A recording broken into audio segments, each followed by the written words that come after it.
Oh, goodness. Let's start that over. I hope you guys are excited. Hope you had a great weekend. We are back. It's a Monday. It has been an exhausting and very stressful Monday for me. Been very, very, very stressful. But that's all right. We are going to jump straight into it. We got a lot to cover. What a weekend it's been. It kind of feels like this is something that Donald Trump tends to do, is over the weekend put out something that's extremely controversial. And I think I just realized this is inside out. He tends to put stuff out there that's pretty controversial, right? And then it almost feels as if it's to cover up some kind of bad press. However, the problem is that it doesn't go away on a Monday. It seems like Donald Trump tends to do this thing where he continues to reflect on this. One second, I apologize about this, fellas. There we go.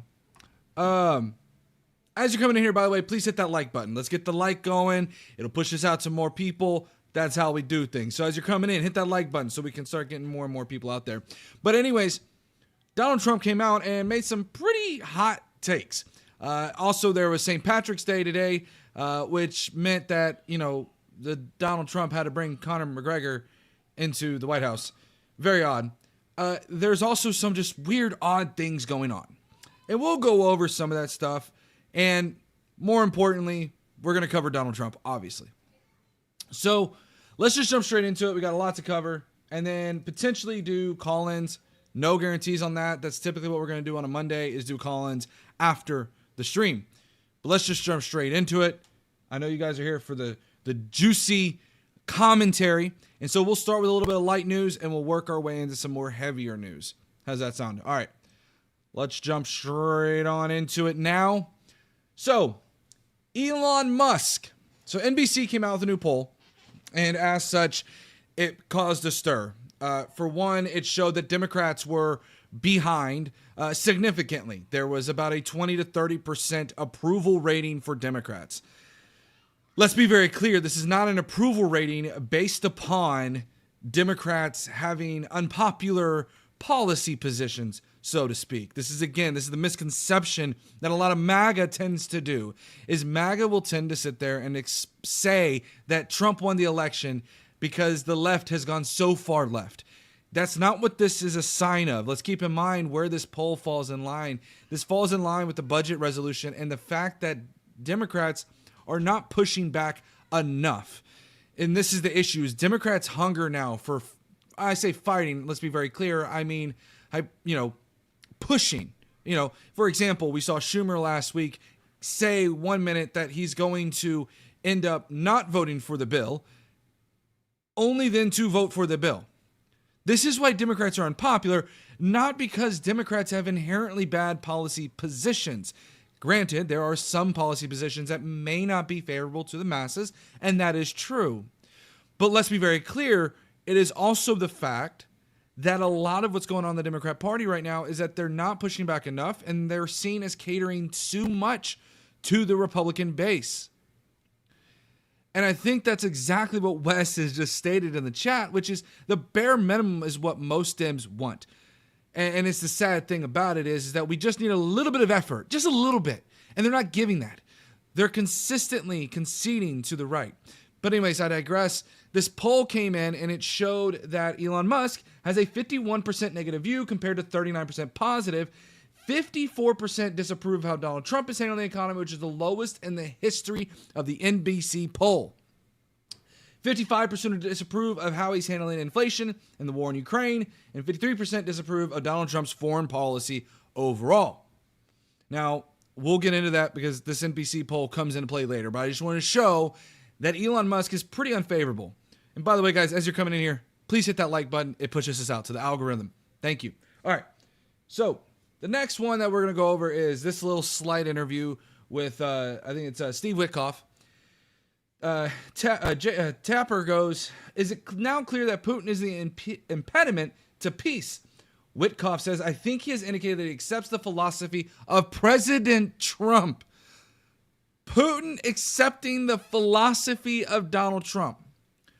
Is that really the kind of sentiment that you want? Is that the sentiment that we want? is for Putin to sit there and accept the philosophy of Donald Trump? This plays right into the hand that we've been saying, which is that Donald Trump is behaving just like Putin.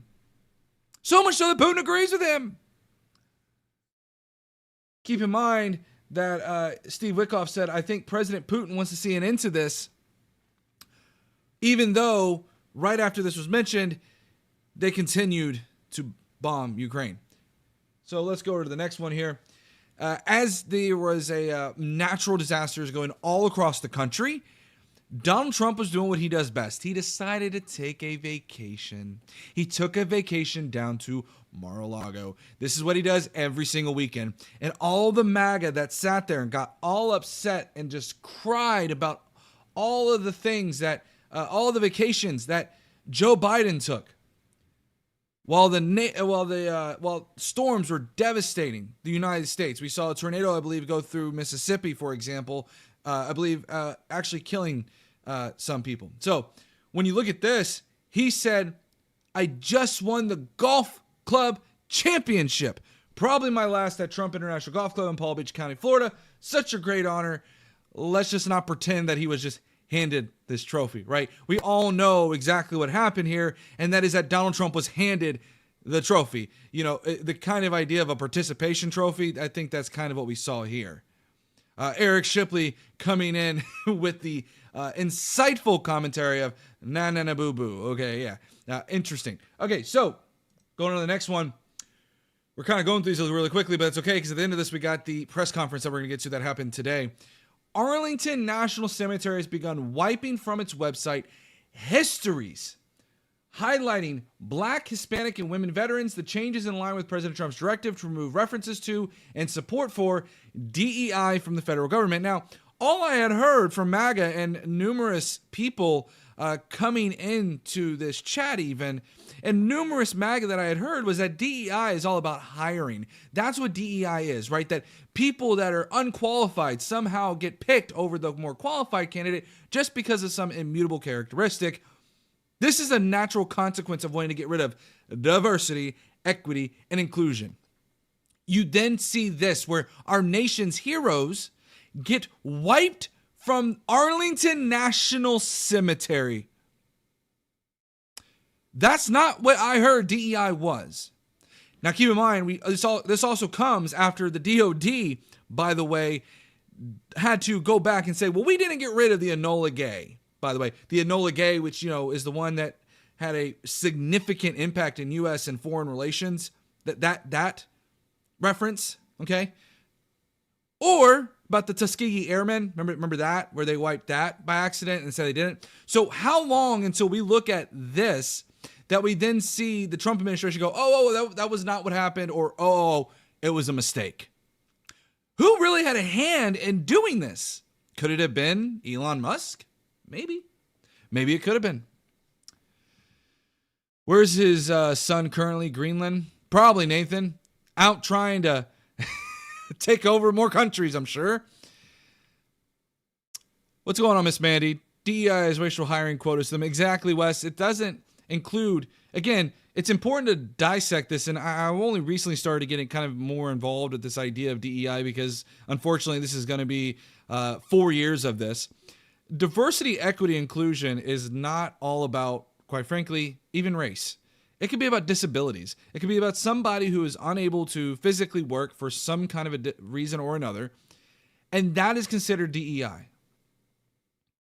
Is that something that we ought to not partake in? Try to cater to those individuals who are unable to work or do something of that nature because of some freak accident or no freak accident of their own? They're just potentially, no pun intended, but born that way.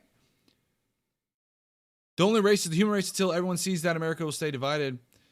JCSE, the issue is that MAGA has made this an issue, quite frankly. The left has consistently tried to say, look, everyone is equal. But it's the right who has said, no, not everyone is equal.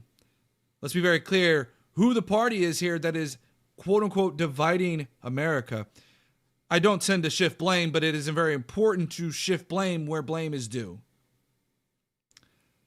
I agree that DEI is for disabled. Good. I'm glad to hear that, Eric. And only the disabled. Oh, only the disabled. See, there you go. You lost me there. You had me, then lost me pretty quickly. DEI is about race. LOL, moronic. Jaybird, I appreciate your very insightful commentary about the complexities of diversity, equity, inclusion, such as certain initiatives that may otherwise be needed for people who, again, diversity, equity, and inclusion doesn't pertain to hiring practices, even though a lot of people think that it's somehow dealing with racial profiling. I digress. The point is that you have our nation's heroes being wiped, and I guess that's the question for the chat, who seems to be wrapped up in this idea that DEI is some kind of inherent policy position to hire someone who's less qualified. What do you think about this story right here? You guys seem to be wrapped up in this idea of DEI.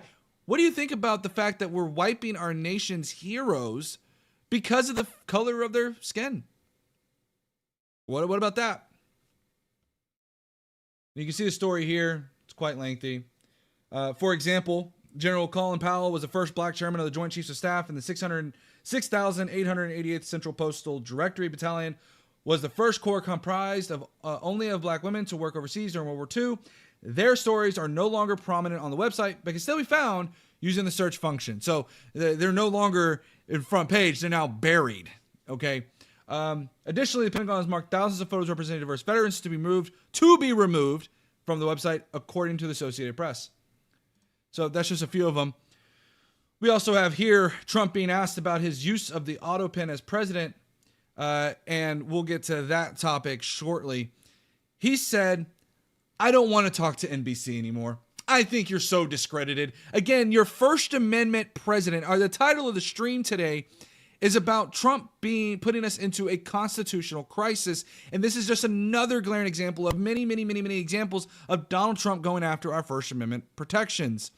We can look at the fact that, again, we've talked about it before many times on this stream. And again, I understand it's not a very popular position, nor would I participate in this.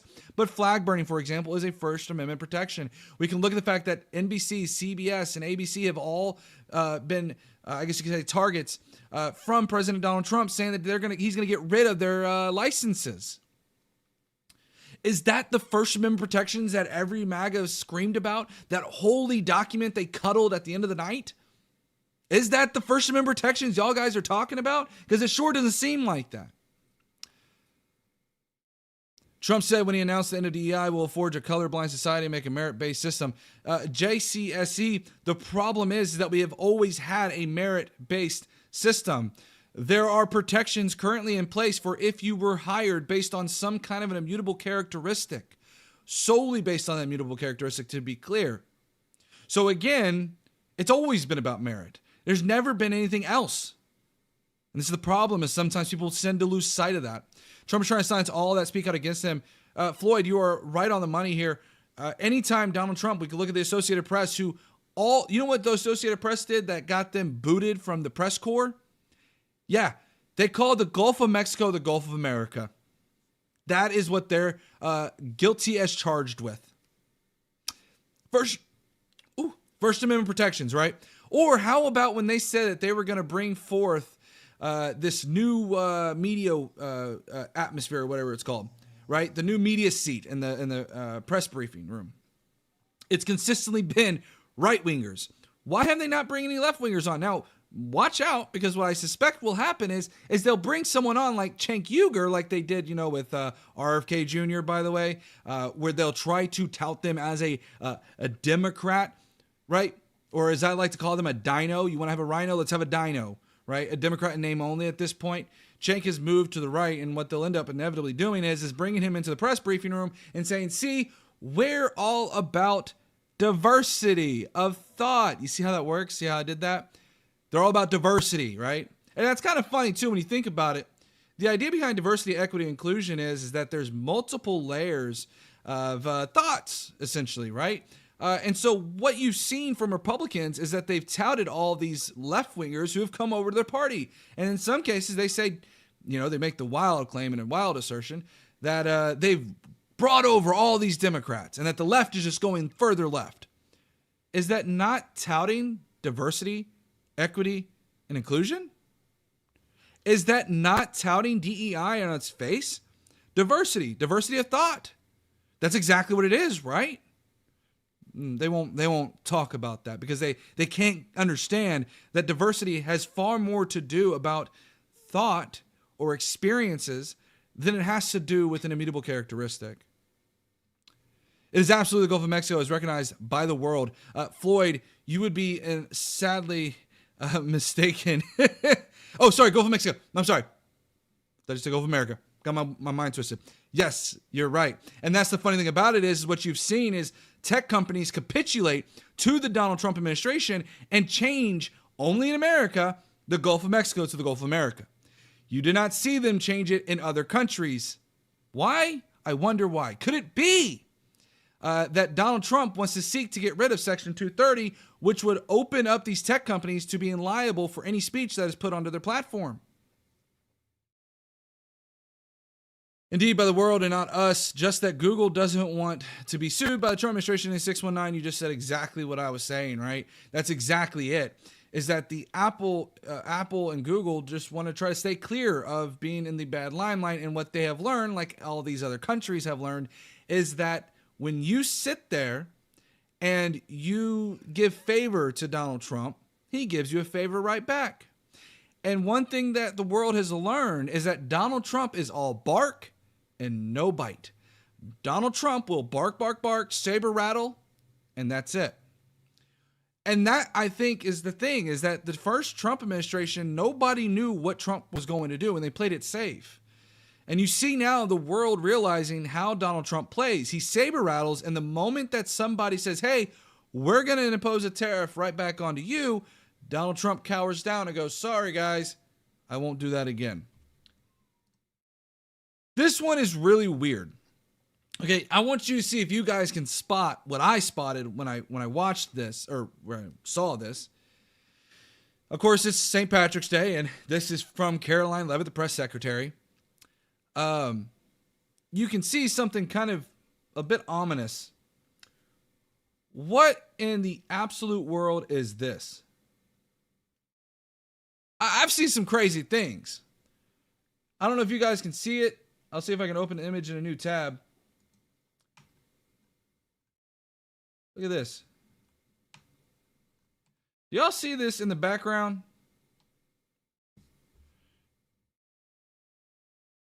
I've seen some pretty weird stuff. I've seen a lot of stuff in a White House. This takes the cake. This is really strange.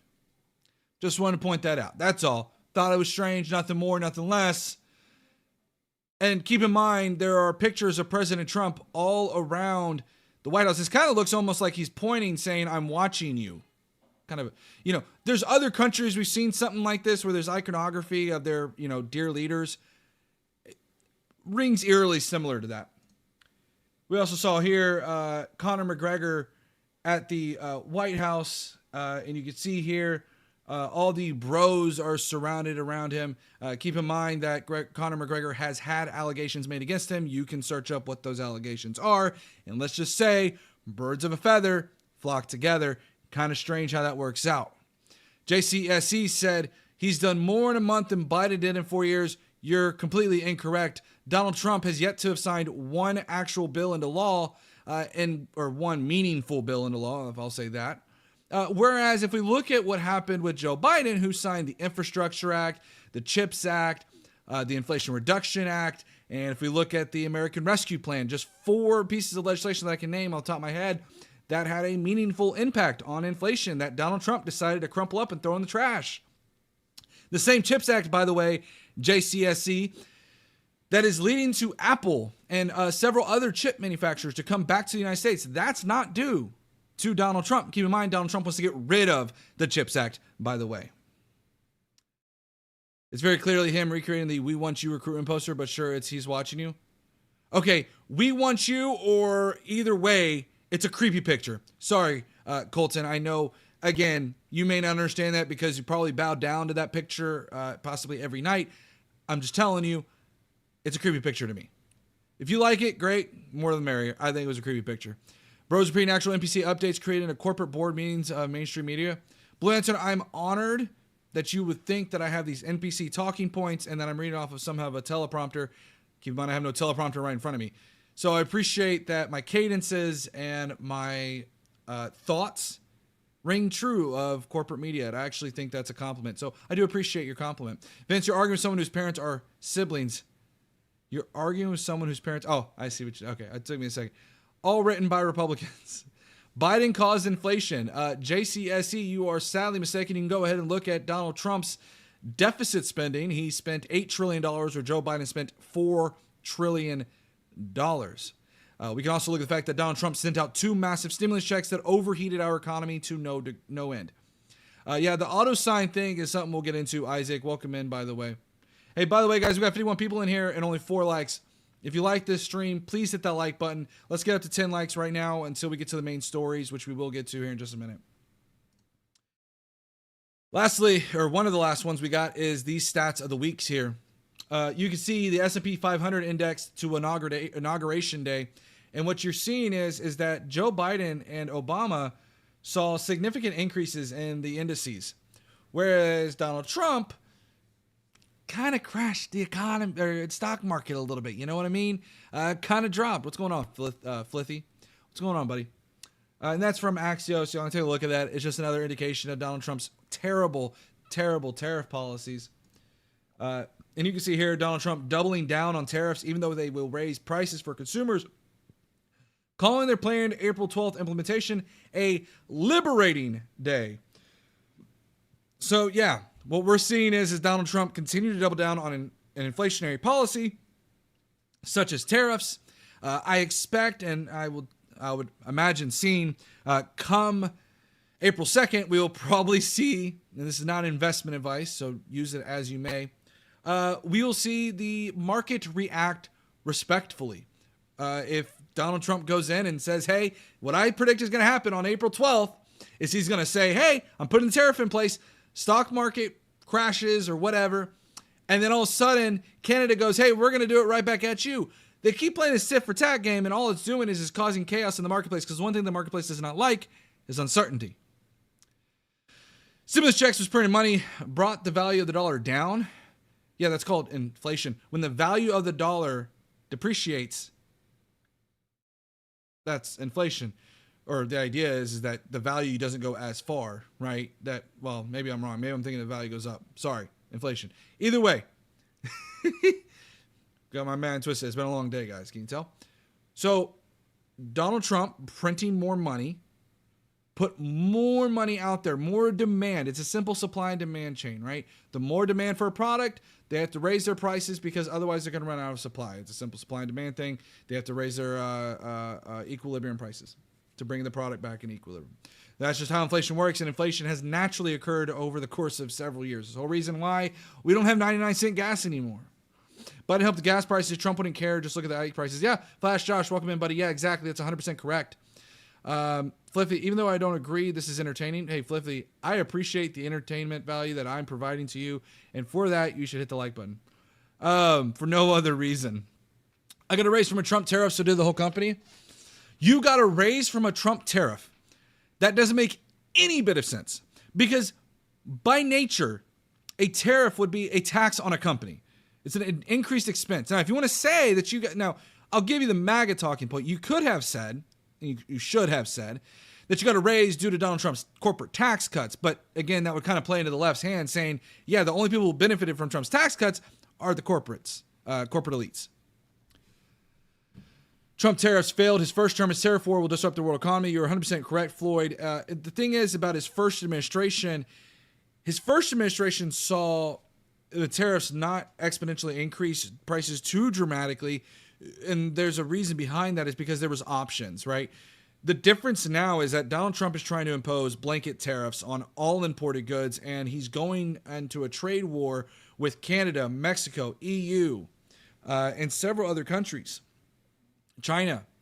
And so all these other countries, it lessens where you can get alternatives. And in some cases, you can't get alternatives. In the cases of what we've seen with rare earth minerals, for example, that Donald Trump loves so much, because he loves gold, which is such a weird phenomenon, is you can only get certain things in certain countries. And so because of Donald Trump's tariff policies, I expect that we will see prices increase pretty handedly.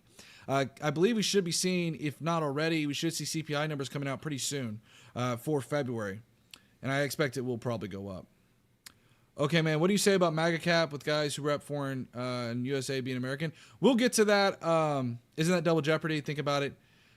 What do you say about MAGA cap with guys who rep in USA being American? I'm not exactly what you're trying to reference, Gabriel, but I think you're referring to Trump's Alien Invasion Act, which we'll get into. The tariff war is completely idiotic. You're right. That constant flip-flopping is causing uncertainty, disrupting the markets. Exactly, Colton. No, LO, double jeopardy is being tried for the same thing. Well, there's that. Yeah, no, you're right, Flash. I don't know what Gabriel's talking about. The double jeopardy, and the problem I have, and this is what we saw, I believe, with Derek Chauvin, is that the federal government and the state government, there should be against double jeopardy, and I'm not an attorney, but I remember there being some issue between that, right? It's like, how could Derek Chauvin be found guilty of, say, murder one in the state level and also be found guilty of murder on the federal level, right? Those kinds of things. I'm not a lawyer. I can't really tell you the differentiation between those two. I would argue any case of double jeopardy, no matter what it may be, is probably not okay in my eyes. But I understand that there's a difference between state and federal law. There's a bit of a difference there. Double jeopardy is where you wager all your money and lose. There you go, Colton. He's using double jeopardy in a general sense, not the literal legal sense. Again, the problem is double jeopardy in and of itself. I mean, I guess I understand the concept there. I just still don't. What do you say about MAGA cap, the guys who rep foreign gangs in the USA being American? I don't see that being double jeopardy. I don't understand what you're implying there. I don't understand that. I'm sorry. Doge has saved $115 billion of waste taxpayer monies. Again, JCESE, you're acting like an NPC right now. You're providing no substance. You're arguing stuff that is not founded in any kind of reality. Doge saving $115 billion of taxpayer money, by the way, has not been proven. And in fact, a lot of the contracts that have been canceled were already paid for. It's not saving future money. For example, if you have a year-long subscription and you pay for it up front because you're the government and you can afford to pay for a years-long subscription up front, you're not saving any money. And in fact, and when you think about this from an accounting perspective, you're actually losing value from that subscription. You bought that subscription on a year-long lease or a year-long subscription, and you're only using it for 2 months out of that 12 months. You're losing value in that subscription. Now, you may still utilize that subscription, but if you're told not to utilize that subscription, then you're losing value. Yeah, he did not bring the receipts, Floyd. You're exactly correct. All right. So the next one here is that Elon Musk is claiming that ActBlue is financing T groups. I'm saying T groups because I'm using TikTok-friendly language to target Tesla and X. And like Brian said, let's see the evidence, and there probably isn't any. And this is the problem is what we've seen is Republicans and MAGA consistently go after Democrats in various ways. And we'll see even more so with what happened, I believe, just the last night with Donald Trump saying about the pardon powers. We'll get to that. Believe me, we'll get to that. Vince, if you replaced Trump with Kamala or Biden and the same things are going on, would you be against him as well? Yeah, Alfeo. Yes, absolutely. This is the problem I'm a very, very, very principled character here. Let's be very clear though. Having Kamala Harris right now, I have zero doubt in my mind would be exponentially better than what we see right now. I can give you blatant examples. I know for a fact Kamala Harris would not have gone after 14th Amendment. She would not have gone after that. She would also not sit there and violate people's immigrants' due process rights. She would not try to sit there and say that any of Donald Trump's previous pardons were not actually valid because they did not have a signature, ink-written signature on them. So just a few things when I talk about why I think that, see, this is the thing about me. I can also just sit there and when I tell you that, like, I think that Kamala would have been better, I can provide substantive arguments as to why I believe Kamala would have been better. Oh, another glaring example. We could talk about Israel and Gaza. I could look at the fact that Donald Trump has said that he wants to level Gaza. Now, I'm going to be very careful on this because it's a topic I don't like to talk too much about, simply for the sheer divisiveness of the topic. Kamala was very much like a two-state solution, essentially, right? Donald Trump is a one-state solution. It's an unreasonable ask, if you ask me. But there are substantive arguments. And then, last but not least, we can point to the fact that Kamala Harris worked alongside Joe Biden and helped in recovering our economy incredibly well. In just 4 short years, Joe Biden was able to rein in a 9% inflation rate down to 2%. So yes, Kamala Harris would have been far, far better. By the way, guys, we're at 70 viewers and 7 likes. Can we please get to 10 likes? Somebody like the stream. We're at 70 viewers, okay? Let's get to 10 likes. If we can get to 15, even better. Kamala would not isolate us from our allies. Biden pardoned his whole family. What is he hiding? Word salad. We can talk about Donald Trump's word salad. He seems to kind of, what was that one little one where he tried to explain how tariffs would drop the price of childcare, and he kind of went, that's all, folks. Donald Trump does word salads, and he reads from a teleprompter, the same teleprompter that MAGA complained that Kamala Harris was using. This guy's a lifelong loser to everyone that knows him. Do him like his father and walk away. Hey, my dad is actually at home with my biological mother. But you know, I know you know me better than you know. Yeah, we was in the same shape with the Biden. We was in the same shape with Biden like we was. Okay, let me correct your grammar. We were in the same shape with Biden like we were with Obama. Period. High gas prices crippled our economy, and then somewhere war. You got to work on that a little bit. Appreciate your commentary, though. At least Trump is transparent. He's constantly holding conferences. Joe was in the shadows sleeping. Joe Biden gave just I believe half of the appearances that Trump did, but in his first administration, he made about 60 to 120 appearances, I believe it was. He made numerous appearances in his first year. And even in his last year, he made appearances as well. Yeah, and the idea that Donald Trump is transparent is laughable. Very laughable, given the fact that Doge alone has shown just how lacking of transparency. Yeah, Lay mentioned the point too. Epstein files. Where's that? It's not going to happen, right? Okay. Then we have this here. So over the weekend, we had Donald Trump that ended up going after certain military targets in Yemen and on behalf of Israel. No new wars, right? No new wars under Donald Trump. But let's be honest with ourselves. We all know that was a facade. And what Republicans and MAGA tend to do is they tend to say that this is just a result. This is not actually a war because there's not a formal declaration of war. I want to address that.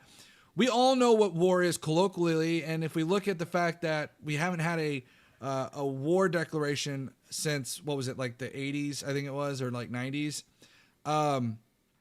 We all know that Joe Biden, the way that Donald Trump used it on the campaign trail, he used it against Joe Biden. Specifically in reference to Ukraine, I believe is what it was. So when we talk about no new wars, this is right in line with that. And this is another glaring example of promises broken by Donald Trump, where, again, he violated a promise. He said he was going to start no new wars, and here he is, making military targets, hitting military targets on behalf of another country. What was that about America First, by the way? I thought it was America First. Where is America First on this exactly? Again, it's all in the interest of Israel. And, we saw how that works with Ukraine, for example, where Donald Trump seems to work in the interest of Russia and not really Ukraine. See how that works? And then we get to this. So this is where we're going to start here.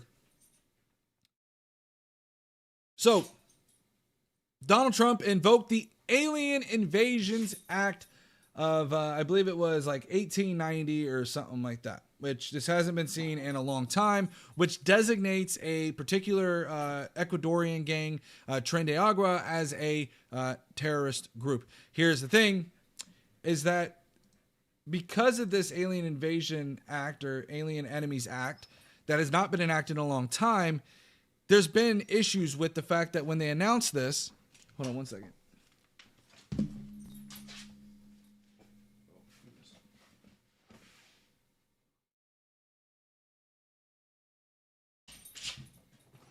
Stay up there.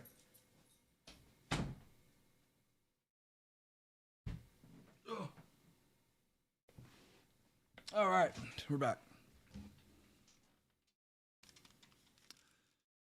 All right, so there was the Alien and Enemies Act of like 1890 or whatever it was, and let's be very clear.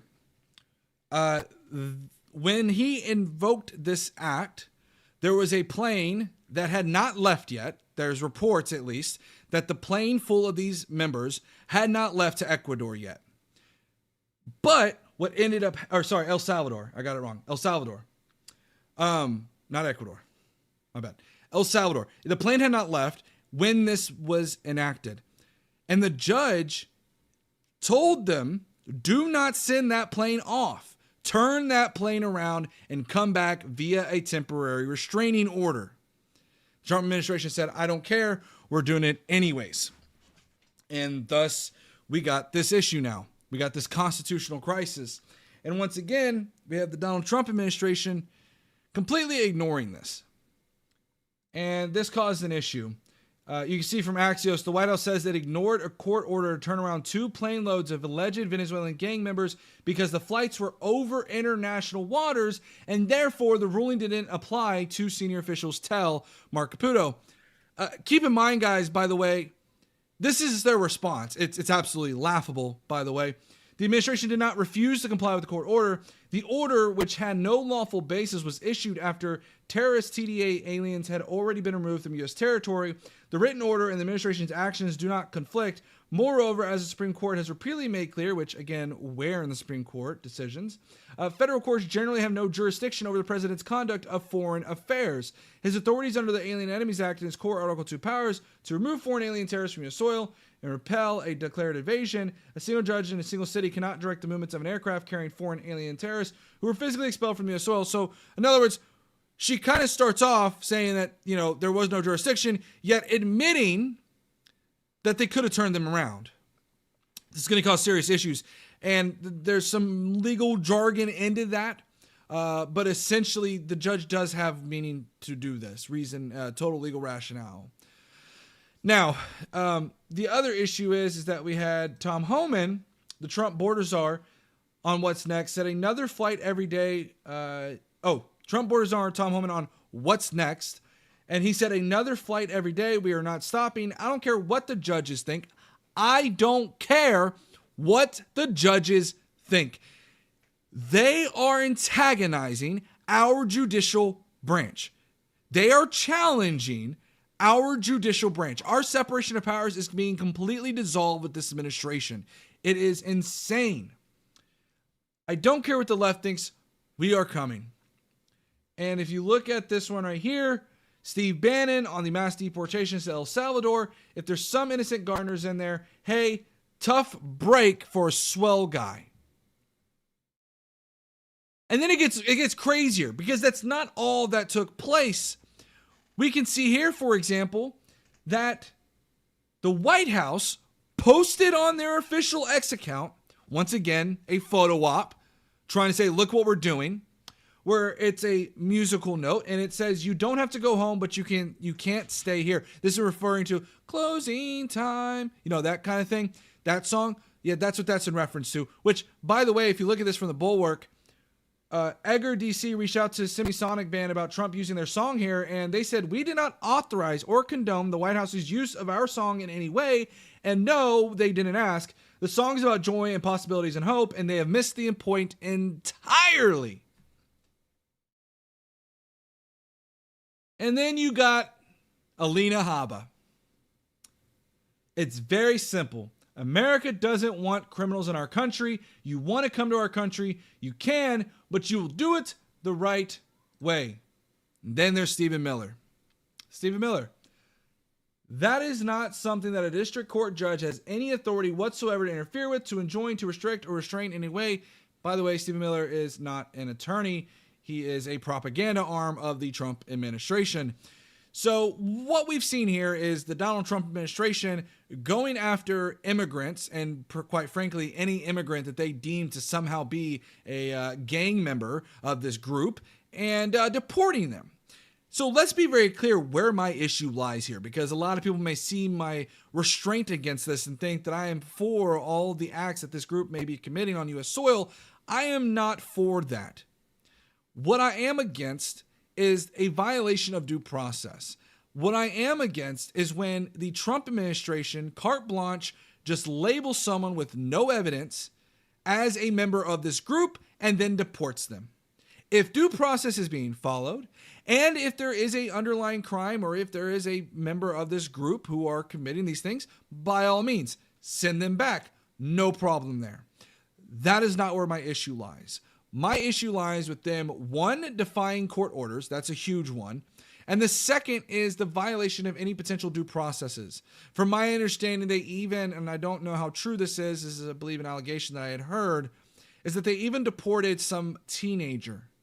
A teenager, and I believe their mother possibly as well. And keep in mind, too, how the Trump administration is enforcing their immigration policy. They're not just deporting people that they're looking for. They're deporting people who are around that person. So if they go into a home and see an individual who is an undocumented immigrant in that home, they will then deport that individual as well. So there's a multitude of issues. Again, I'm not against violent criminals being deported. What I am against is a violation of our separation of powers, a violation of our due process, and carte blanche labeling people without giving them justification. All right, cool. Got the video in. I had to do the video script, and now you know, guys, I can come back and actually talk with you guys and chat. If you see me do that, that's because I'm trying to record a clip, and you're going to see that on YouTube. All right. Concept American economy and everything good has come to an end. Yeah, the good American economy that Joe Biden had is now coming to an end. Unfortunately, we're heading towards a recession, potentially even a Great Depression at this point. How do you feel about Dems bowing down and passing the spending bill? Brian Santos, I am incredibly upset about that. I think that's one of the reasons why recent polling has suggested that Democrats are very unfavorable at the moment. And that's one reason why I think that we need to see a new movement in the Democrat Party. I think this is the Democrats' Tea Party, to be quite honest with you. This is the Tea Party movement that really rises up. More Trump derangement syndrome. How much are they paying you to cope? $0. In fact, I'm not even monetized on YouTube. Not yet. But again, if you like and subscribe to the stream, which, by the way, guys, we are at 11 subscribers with 50 people, and I know we've got some newer people in here, please hit that like button. It pushes us out there. Joe Biden is gone, and thank God almighty. No, not thank God. I would actually, well, let me be clear. I would rather have Kamala Harris in office at this very moment, to be honest with you. We'd have a much better economy, at least, and a good transition. But again, MAGA and even some moderates bought into the propaganda that our economy was doing terrible, when everything suggests that it wasn't doing terrible. Right now, to defend anything Democratic is pointless.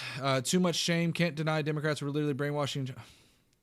Kali, I'm assuming you're MAGA, in which case you have no idea why Trump won. And because of that, this is the problem. MAGA has lost sight of why Trump won. They got wrapped up into this derangement syndrome, quite frankly. They were so excited about this huge victory, by the way, a 1.5% victory. And they're overplaying their hand. They think they won because of DEI. That's not why they won. Every poll suggests that's not why they won.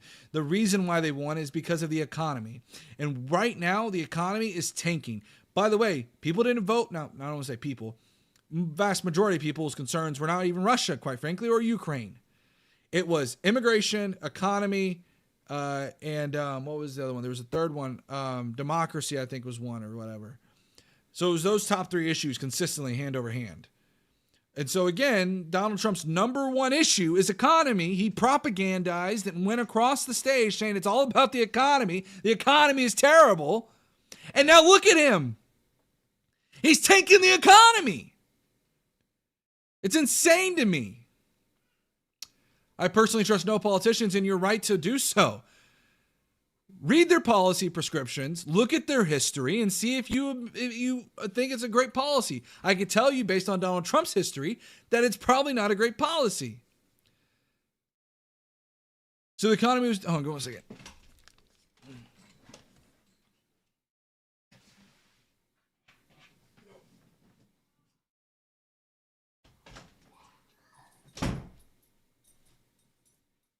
All right. Dog wanted in. All right. Trump is doing everything he said he would, and you can't tank something that the Democrats already destroyed. The Democrats did not destroy anything. Provide empirical evidence. You don't have any evidence. None of y'all have any evidence. You just keep repeating talking points. It's like NPCs. Just reading these conservative comments, you guys would do worse than the conservatives debating Sam Cedar on Jubilee. Yeah, Flash. I mean, exactly. By the way, on Mondays, I do tend to open up my voice chat to allow people to come in, but we are already at 48 minutes, and we still got a few more topics to go through, so we still may open it up, but I'm very limited to like an hour and a half to 2 hours. But yeah, we will open it up and potentially allow people to come in here if you would like to debate me on these particular topics, even though I know a lot of MAGA is scared to come in here and actually debate on the merits. My difference to Trump, Elon, and X admitted it. He isn't begging anybody for likes. He's analyzing factual information. Just because you live in Donald Trump's misinformation, fake reality, doesn't mean he's wrong. Thank you, Wolfpack. I appreciate the compliment. Yeah, we provide you evidence, and you just deflect and move the goalposts like every other dim. Nick Moser, please provide to me exactly why. I'll make sure I listen. Please provide to me exactly why you believe that the Joe Biden economy, when Joe Biden left office, was more terrible than it was when he entered office. Please do tell me. I just felt 20 plus. I'm happy it's not affecting you, though. That's the daddy cult way. Who cares about everyone else? Yeah. All right. So let's go to the next topic here. This one's going to be about the polling that we discussed. So we have Caroline Leavitt, who said, can't stop, won't stop. Trump hits, and this is from the New York Post, the Trump hits the highest approval he's ever had as more Americans say U.S. is on right track than any time in 20 years poll history. Well, here's from the NBC approval rating, by the way. The full poll is right here. Let me see if I can pull it up real quick for you guys. I believe I have it up here. Okay, it's the same one I was going to pull up earlier. All right.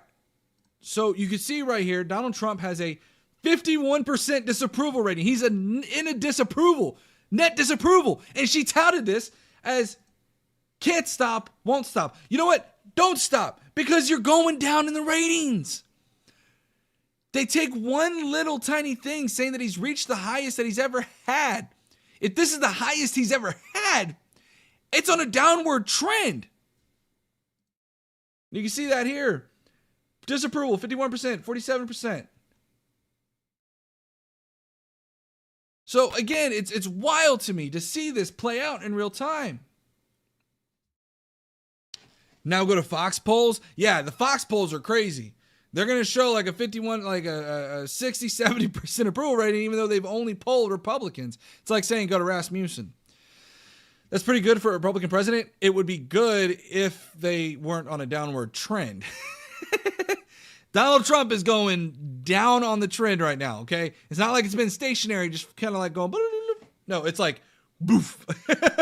So it's like, stop. All right, 47%. And it's like, wait, it's keep going down. Democrats have a 35% approval rate. Oh, Glory, you're correct. I've already addressed that.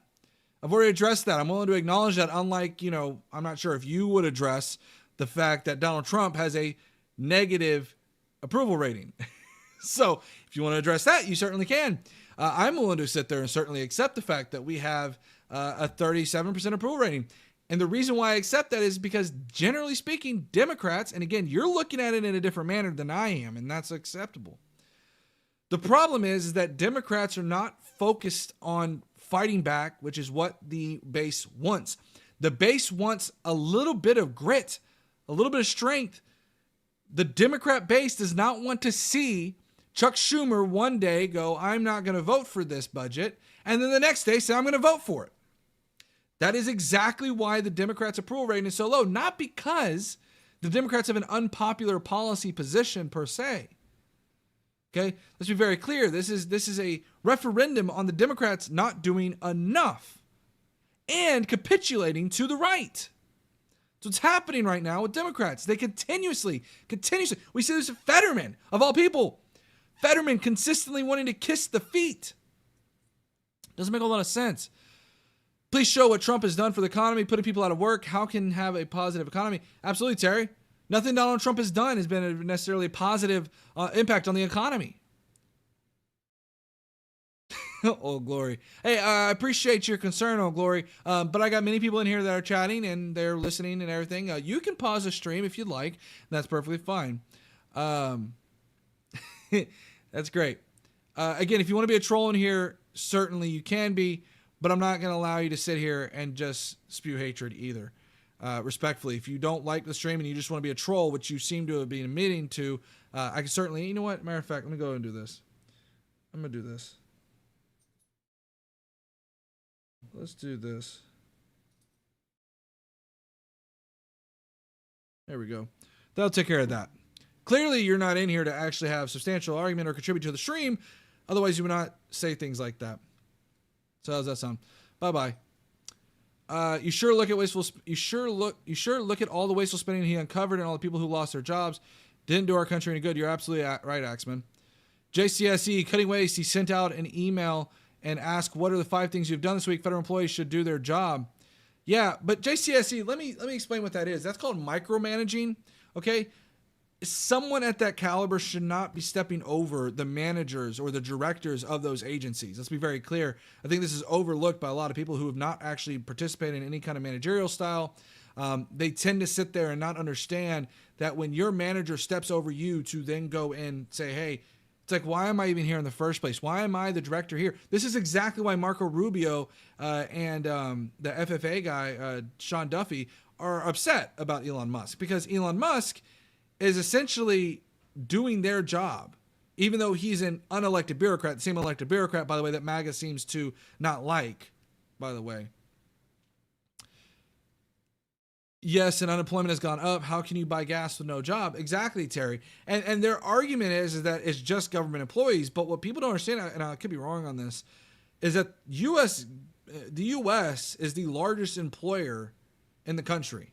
If I'm not mistaken, the government is the largest employer in the country. So when you start laying off employees like that, it's going to have an impact on the economy. Now, keep in mind, we've lost some jobs. According to recent job numbers, we've already lost several, like 100,000 jobs or something. But those jobs are not government jobs. And what do companies do when they're not sure? See, this is the thing people don't understand. Let's talk about refineries for a minute. Refineries are not built because it's a 10-year-long investment. And so what a lot of companies will do is if they don't feel confident about market conditions in the next 10 years, they won't build a refinery. Why build a refinery if, let's just hypothetically say, oil is going to be out of the market? Let's just say if they know that oil is going to dry up in 10 years, why would they build an economy? Or build a refinery? They wouldn't, right? Again, because they don't want to invest in something that's not going to bear any fruit. So it's the same thing here. What was I getting at with that? So companies aren't very confident in the market conditions going in. They're not going to invest in employees. They're not going to invest in capital expenditures. They're not going to try to expand their businesses until they get confidence from the market that they're going to be able to see a return on their investment, right? So again, Biden shut down the Keystone Pipeline project to lower gas prices. I believe Trump even shut down that the Keystone Pipeline. I have to look at it again. But I remember looking at that one. And by the way, again, under Joe Biden, we saw record oil production, by the way. They're assuming they didn't do their job. Unfair. MTG claimed the federal workers don't bring in revenue. They were never meant to. It's a service to people. Well, Floyd, keep in mind, they want to get rid, and this is what you should say when you hear that argument. What about the IRS? They want to get rid of the Internal Revenue Service. By the nature of the IRS, they bring in revenue, and they want to get rid of the IRS. Make that make sense. Make that make sense. Those employees quite literally are called revenue agents. Why? Because they bring revenue into the federal government.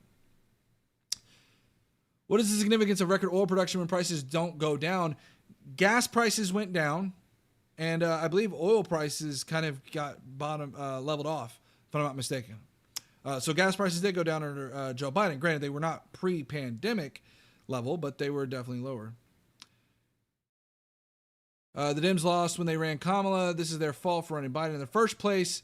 Quit recycling nonsense. I'm going to continue to recycle, if that's what you want to call it, my nonsense, even though I've got many people here that want to listen to that quote-unquote nonsense. All right.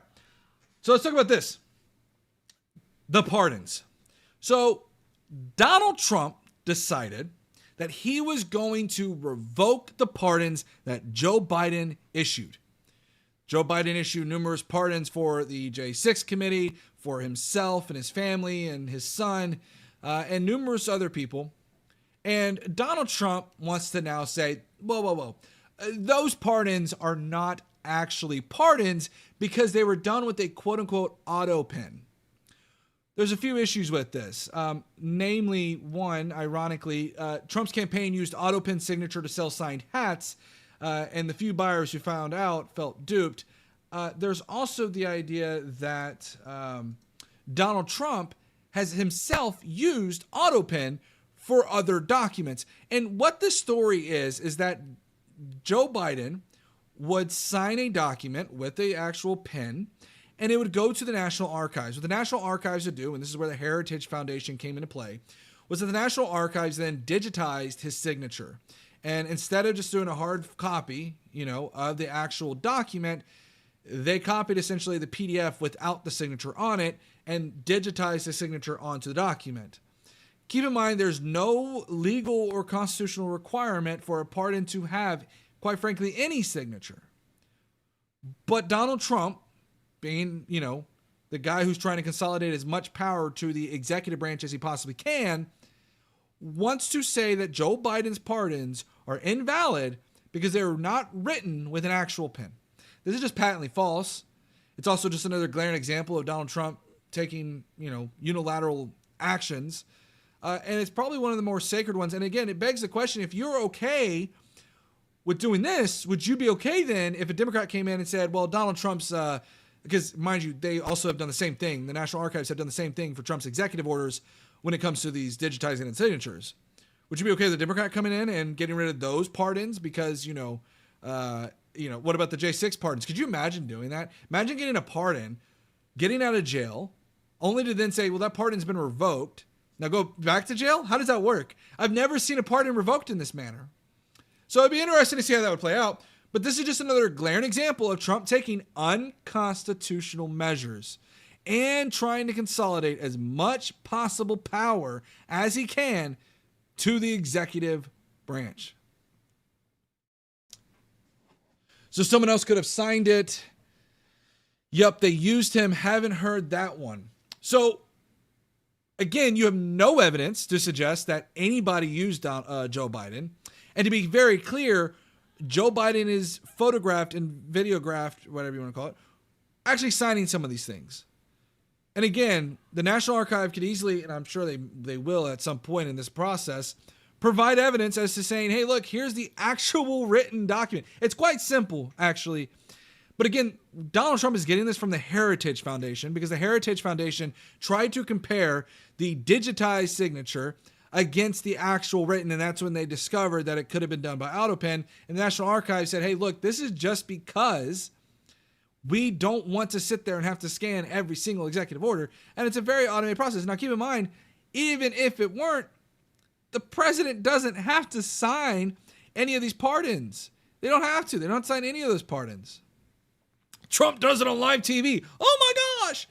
Again, you don't even need a signature for some of these pardons. Nor do you need a signature. I don't know about the executive orders, but I know with pardons, you don't need it. You don't need a signature. Quite frankly, the president can just say, I want to do it, and it gets done. But it's done as a formality, right? How do we call in a debate you? Again, you can do that today, but we've got a few videos to go over, and we're already at an hour and 2 minutes. I may set up something for Wednesday. But if you want to debate me, let me know. If you want to surprise me, you can surprise me. You don't have to tell me what you want to debate about. If you want to tell me, that would be better, so I know. But again, it's probably going to be about Wednesday because I want to go through the press secretary's briefing. You're right. We need to heed your warning about this power grab. Take it to the streets April 5th. I don't know too much about what's going on April 5th, Floyd. But I definitely say that there is going to be some, the problem I have with this is that we just saw, was it Mahmoud Khalif, I think is his name, who was not even really a protester. He's really just an intermediary between the protesters and the administration, the school's administration, and trying to kind of help out both sides, essentially. He was just an intermediary. And he got deported as a green card holder. So my concern with these protests is to what extent do we, when are we going to see protesters who are not violent, not violating curfew or any of that nature, just simply arrested for the simple fact of protesting? If it can happen to Mahmoud Khalil, or whatever his name is, Khalif, I forgot his name, his last name at least, then could that not then happen to regular run-of-the-mill protesters?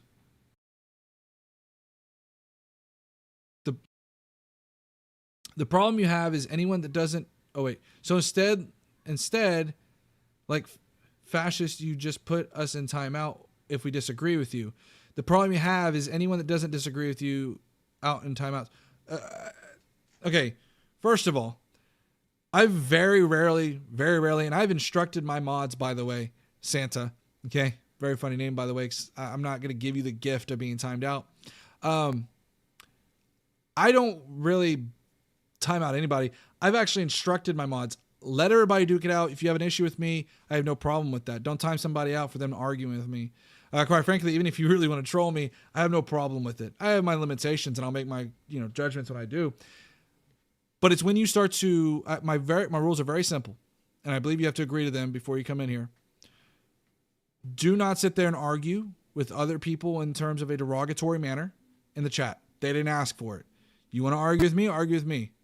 And that's it. That's about it. Also, don't violate TOS, just blatant TOS rules, right? Like, not that I set, but that YouTube sets.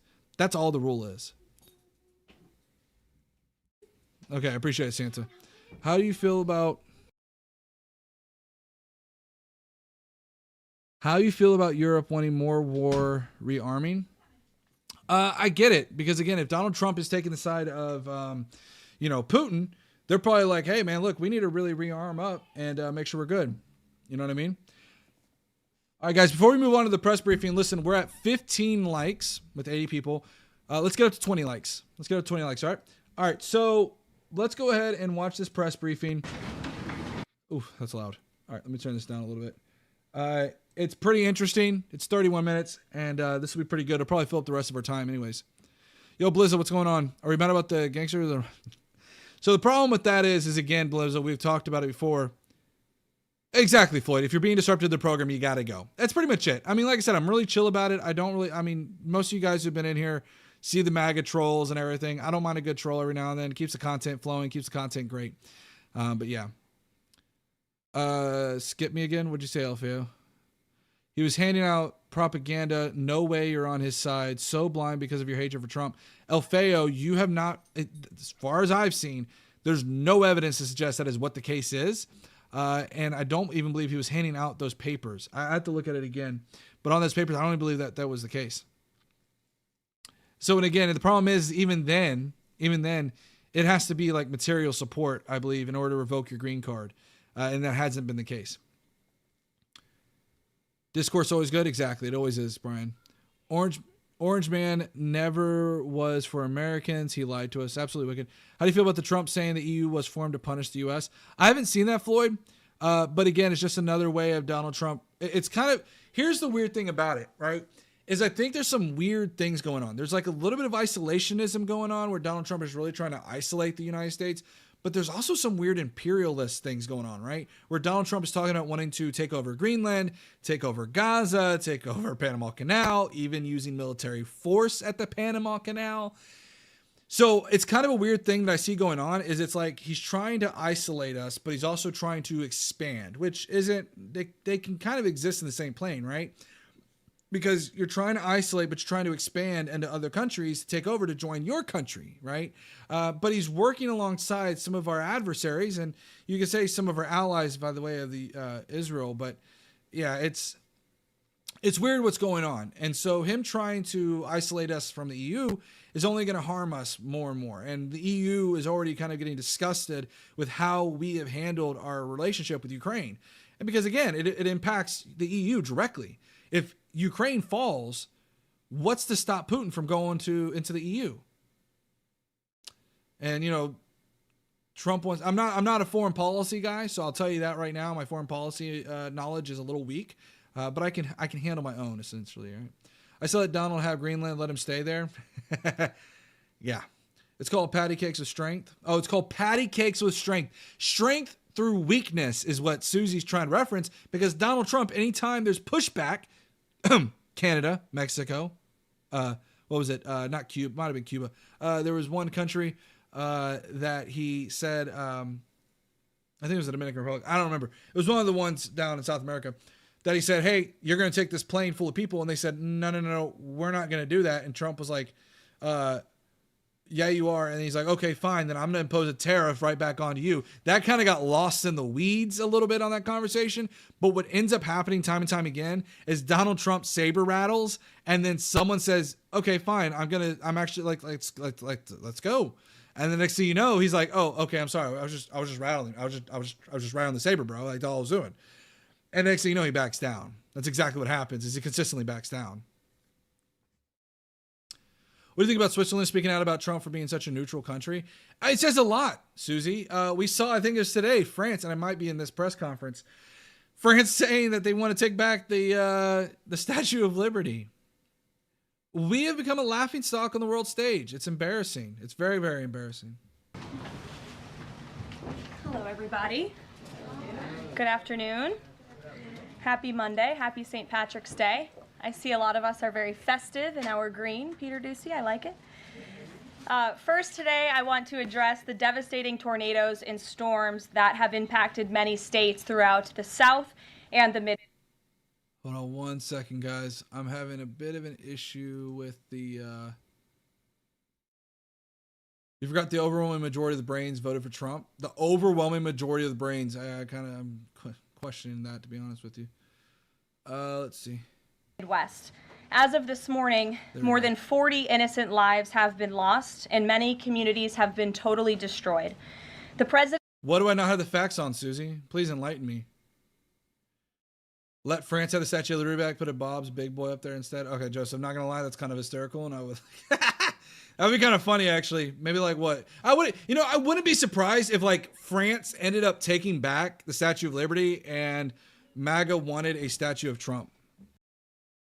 The president has been actively monitoring the situation, and the Trump administration is engaged with governors and local officials to restore affected communities and livelihoods.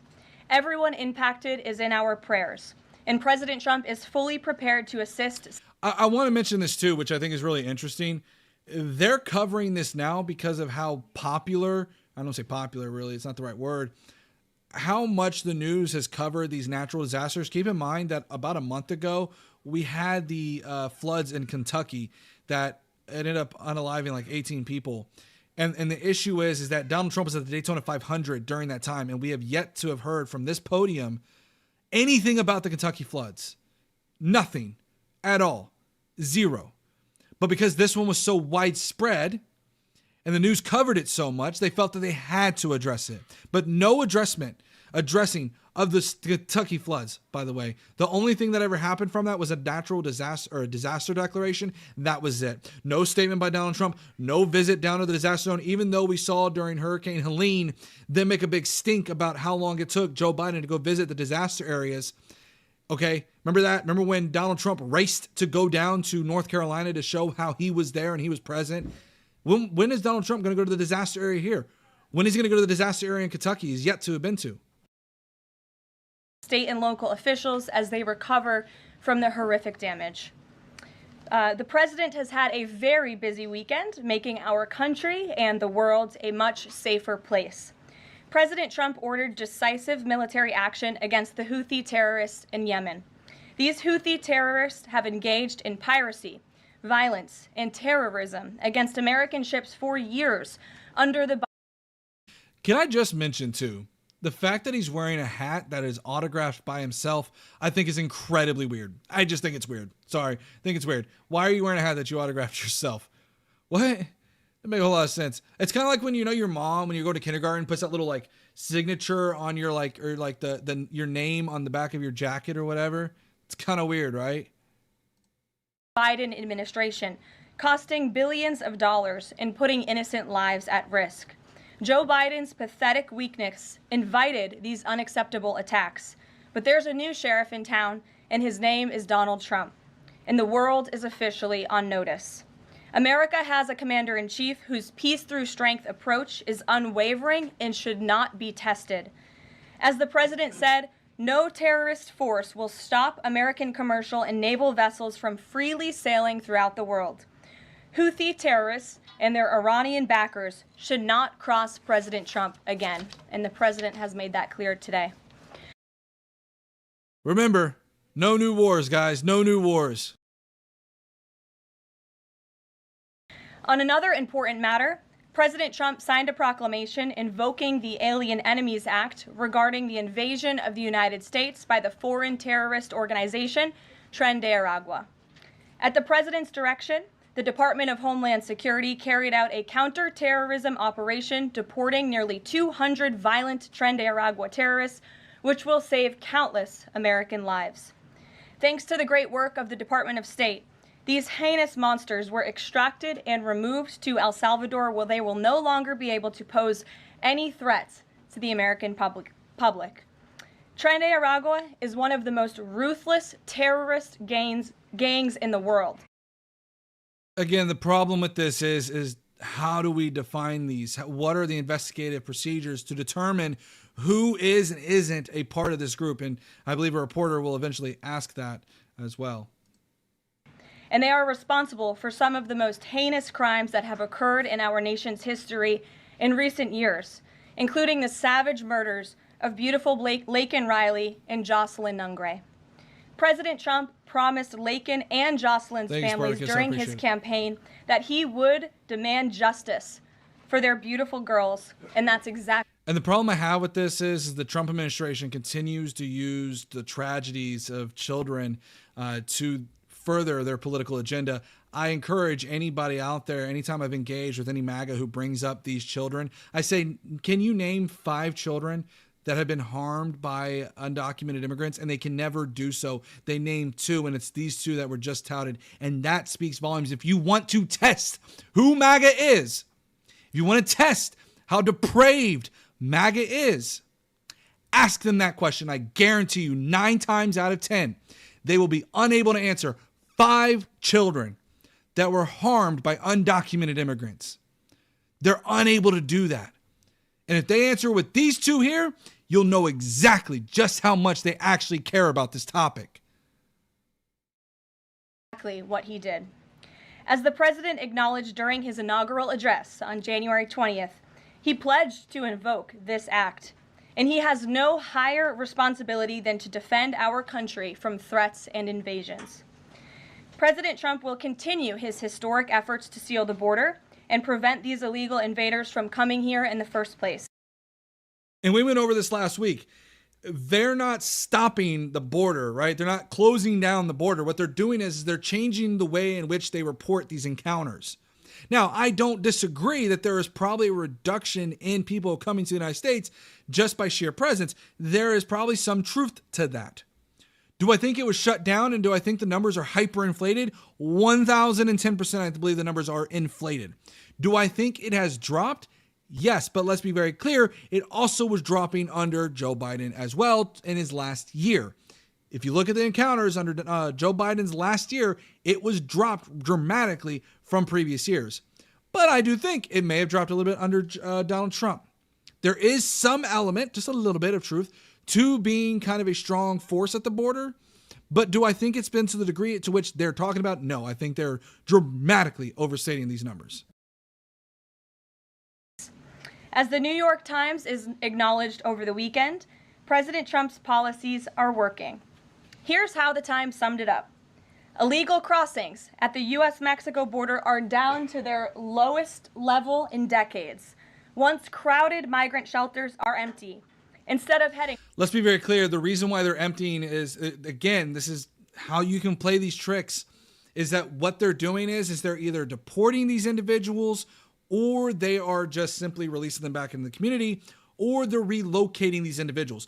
In one case I've seen with Texas is that they've emptied these facilities out and now they're repurposing it for essentially a deportation hub. They're repurposing this. So when these facilities are emptied, they're going to be repurposed and housing more immigrants. So just keep that in mind. North, people stranded in Mexico are starting to return home in bigger numbers. The border is almost unrecognizable from just a couple of years ago, when hundreds of thousands of people from around the world were crossing into the United States. And let's be very clear, when you're sitting there and listening to this immigration topic thing, okay, the military at the border is the dumbest photo op I've ever seen, okay? Because what it's doing is it's taking resources. Remember how Pete Hegseth said he wants to make our military war fighters and ready, war ready or whatever, right? When they're down at the border, they're not going to be ready, okay? They're down there sleeping in a hotel. Okay, and they're going down the border and all they can do is sit there and observe. The military, the U.S. military cannot arrest these individuals at the border. Cannot do so. Now, I don't know if this Alien Invasion or Enemies Act is a way for them to then be able to implement the military to be able to arrest these individuals, but either way, the military cannot do so. Every month in scenes of chaos and upheaval. This is the Trump Martin Moore, Vince, how come you lie? How about you tell me where I lied? Thank you. effect in action. And again, those are the words from the New York Times. How did I lie? We didn't need a border security bill. We just needed President Trump. What? What? What? This is why we say you're a cult. We didn't need a border security bill. Yeah, you do. Yeah, you do, because you're going to run out of funding really freaking quickly. Yeah, you kind of do need a border bill. This tells me everything you need to know. Guess what? You thought you were going to get a border bill? Not happening under the Trump administration. I'll always be doghouse. Thank you, Base Liberty. I'm not running for people again. I believe on many of my social media sites, I sit there and label that I'm former doghouse. You're more welcome to come and debate me anytime you'd like to, Base Liberty. Putting migrants in shackles was dumbest and most disgraceful thing I ever saw. Yeah, Floyd, it's just dehumanizing. All of these actions taken together are contributing to a wave of optimism about the direction of our great country. According to brand new polling from NBC News, more registered voters say the United States is heading in... She actually showed it on the thing! Oh my God! Trump ties for highest approval he's ever had as more Americans say U.S. is on right track than any time in 20 years from the New York Post! Oh my God. The right direction than at any point since early 2004.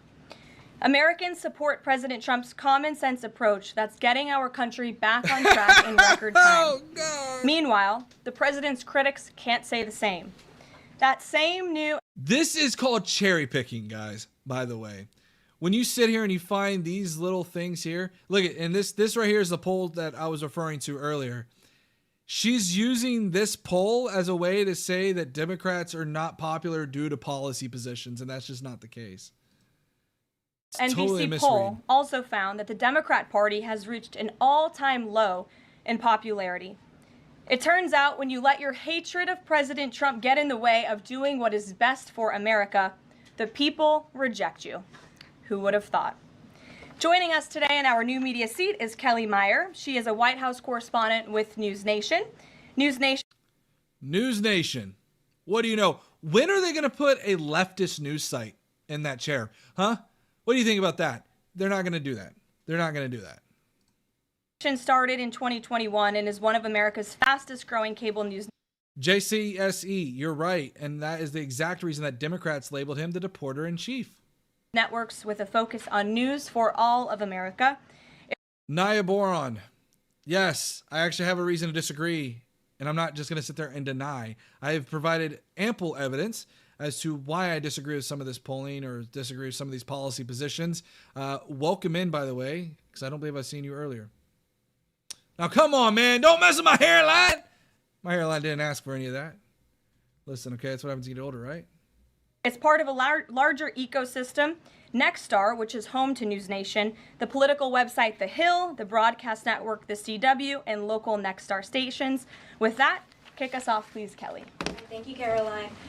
What do you say to Americans who want safe streets but are concerned due process is being violated? The president is using every lever of his executive authority and his constitutional authority within the bounds of the immigration laws of our country to ensure that our streets are safer for law-abiding American citizens. And this administration is focused on detaining, arresting, and deporting illegal criminal aliens. And as you saw this past weekend, the president used his authority under the Alien Enemies Act to deport foreign terrorists. Tren de Aragua is now a designated foreign terrorist organization. And as I said, there were nearly 200 Tren de Aragua members who were sent to El Salvador this weekend. Countless lives will be saved because of this action. And if you talk to the families, the Angel families, as I mentioned, Blake and Riley and again, using these children as political tools. So do you not want us to destroy the Tigers in Yemen? Or again, I don't care. I think one way or the other, they probably should be handled in some manner or another. But again, the issue is that from my perspective, Donald Trump is the one that sat there and utilized and said no new wars. Thank God nobody follows you. Defense administration that drug Trump through 10 years of legal circus and still haven't convicted him. I've been watching their lives, their Senate hearings. That's great, Susie. Again, if you want to sit there and do lawfare, which again, Donald Trump is doing right back to Democrats. Again, if you want to complain about one, you got to complain about the other, but you're not going to. You're going to say it's justified. You're going to say it's justified where the other one isn't. You're not principled. This is the problem that happens with a lot of MAGA is they're not principled characters. Jocelyn Nungray, they understand the grave cost of life at the hands of these illegal terrorists. And the president is proud to deliver on that promise for them. And just to follow up on that, this will be challenged later today in the courts. Does the president, does this allow him to defy the court order without having this the checks and balances and the separation of power? No. In fact, this administration acted within the confines of the law, again, within the president's constitutional authority and under the authority granted to him under the Alien Enemies Act. We are quite confident in that, and we are wholly confident that we are going to win this case in court.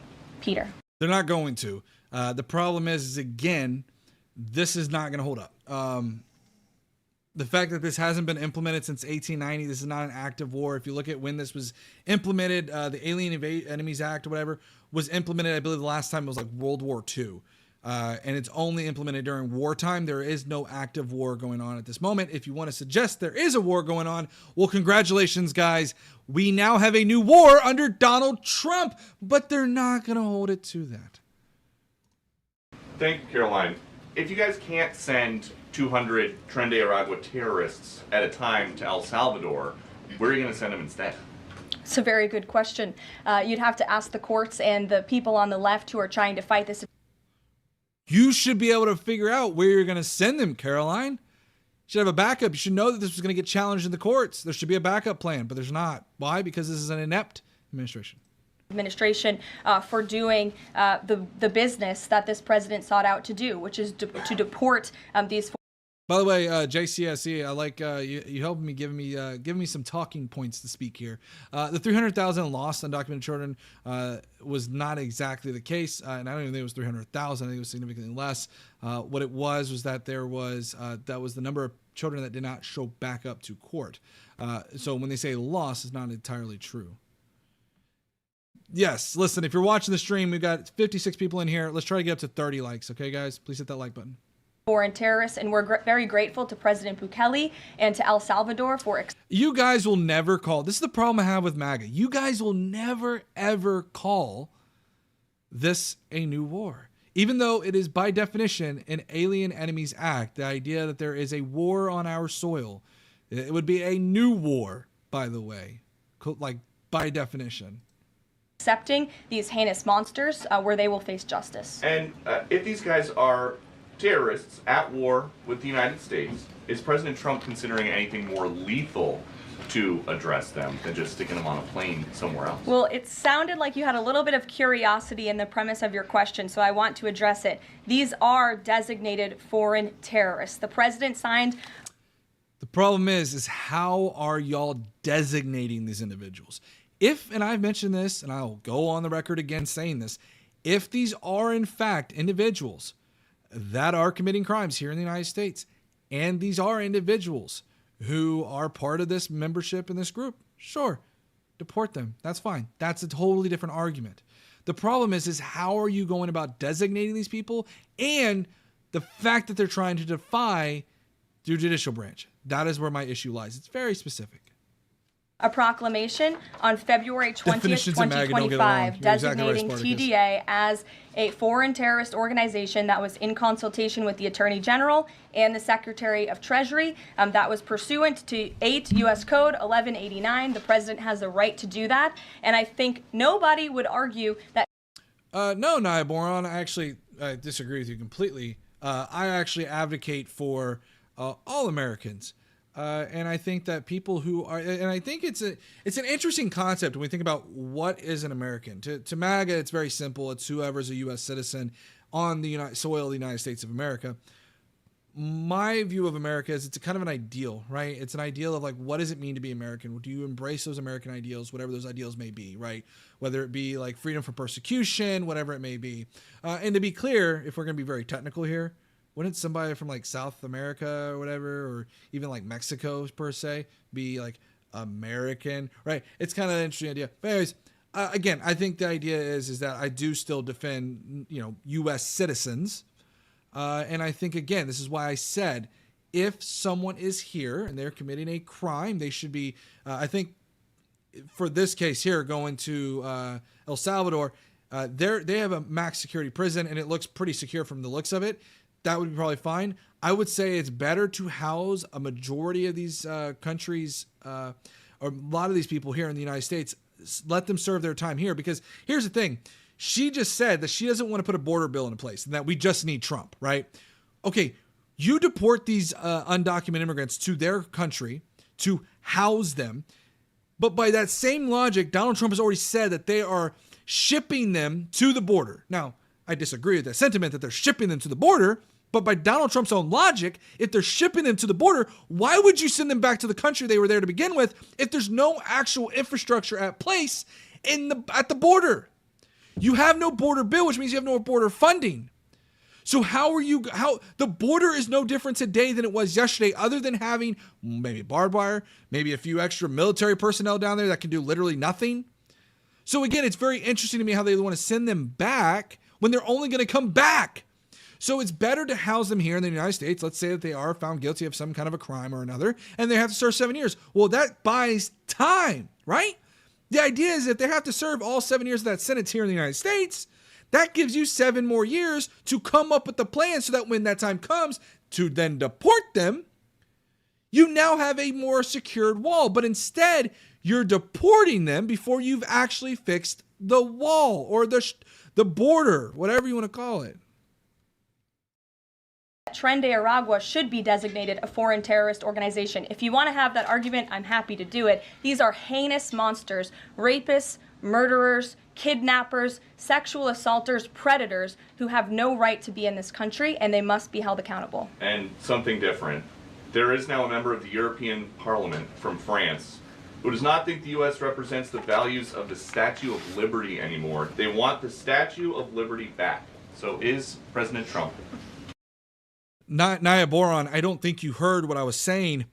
What I was saying is Donald Trump has claimed that other countries are sending their undocumented immigrants to the border. Other countries are shipping their immigrants to the border.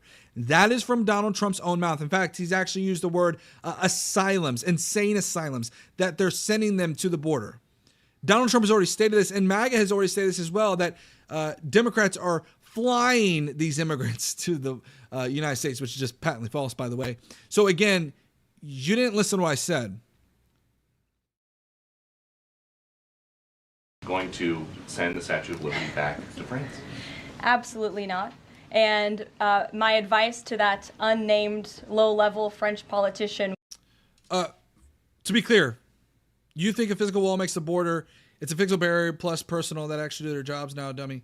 Oh, personnel that do their jobs. Oh, okay. It's personnel like the military that can't arrest individuals. Do you guys not understand that the military cannot arrest these individuals? And there's no further border funding, which means that the hiring of Border Patrol agents is stagnated. It's not going to go anywhere. So the only additional personnel are maybe State National Guard. Maybe. And you got your military personnel who can literally only sit there and walk beside an undocumented immigrant. They cannot lay hands on that undocumented immigrant. Literally, there's a video of them walking alongside an undocumented immigrant, like 3 or 4 of them. What a waste. You talk about government waste. That's government waste right there. Would be to remind them that it's only because of the United States of America that the French are not speaking German right now. So they should be very grateful to our great country. Kelly. Is the administration prepared to give the court?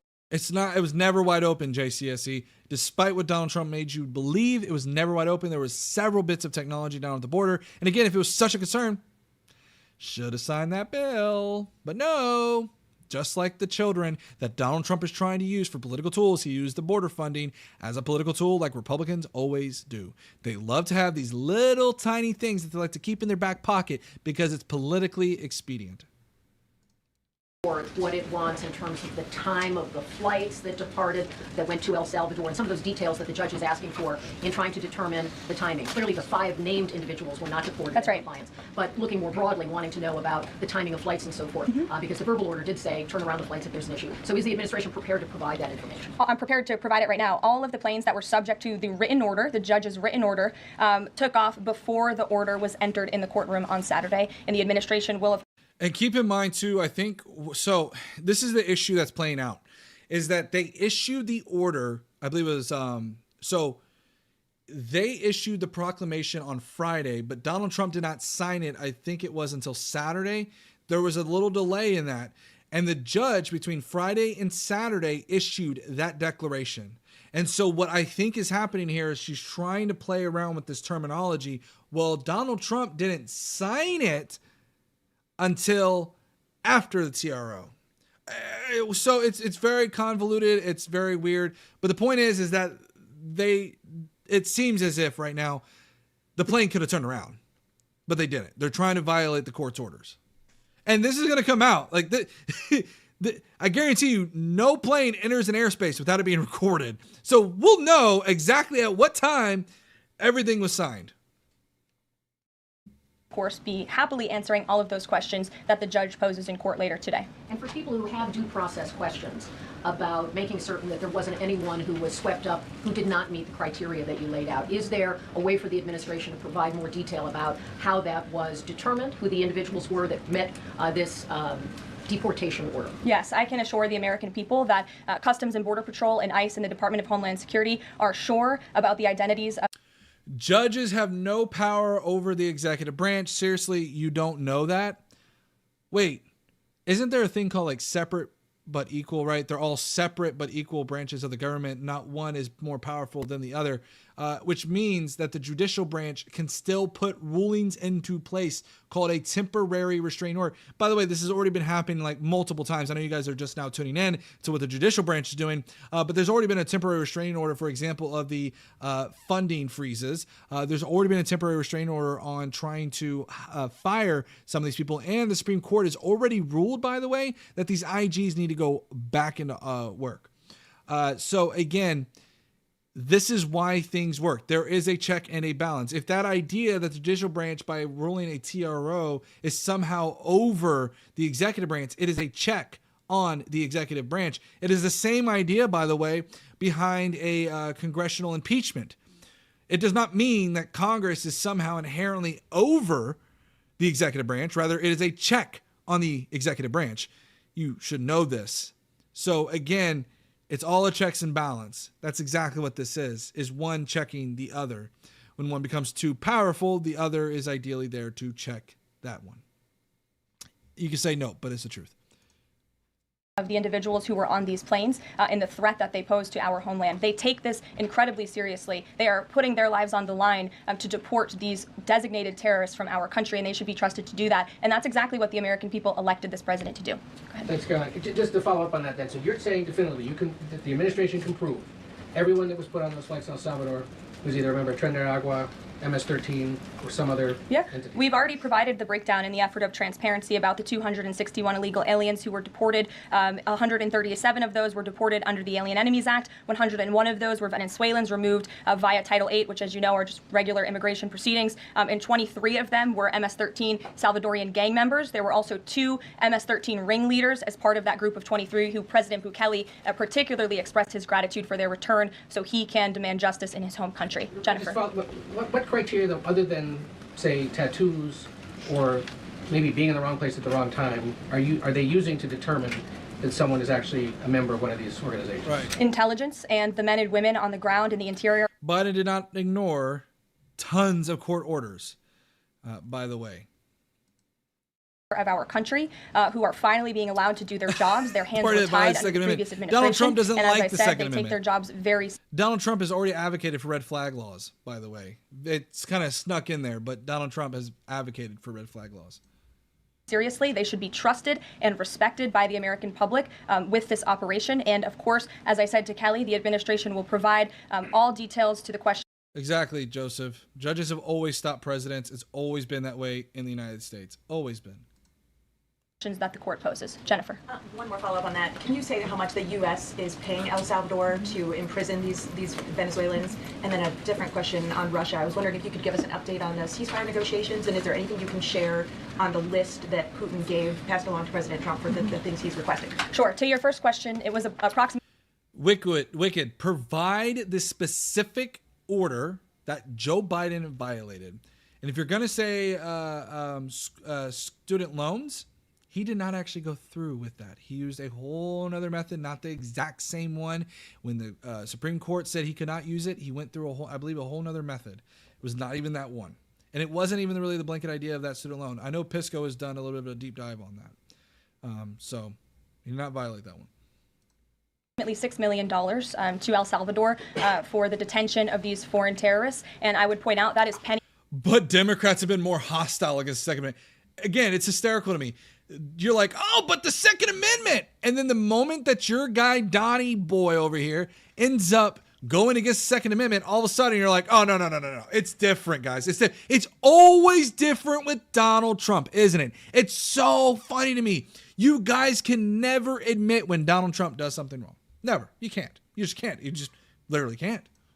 On the dollar in comparison to the cost of life. Name a president that a judge stopped. Donald Trump. Well, depends on how you define a judge stopped.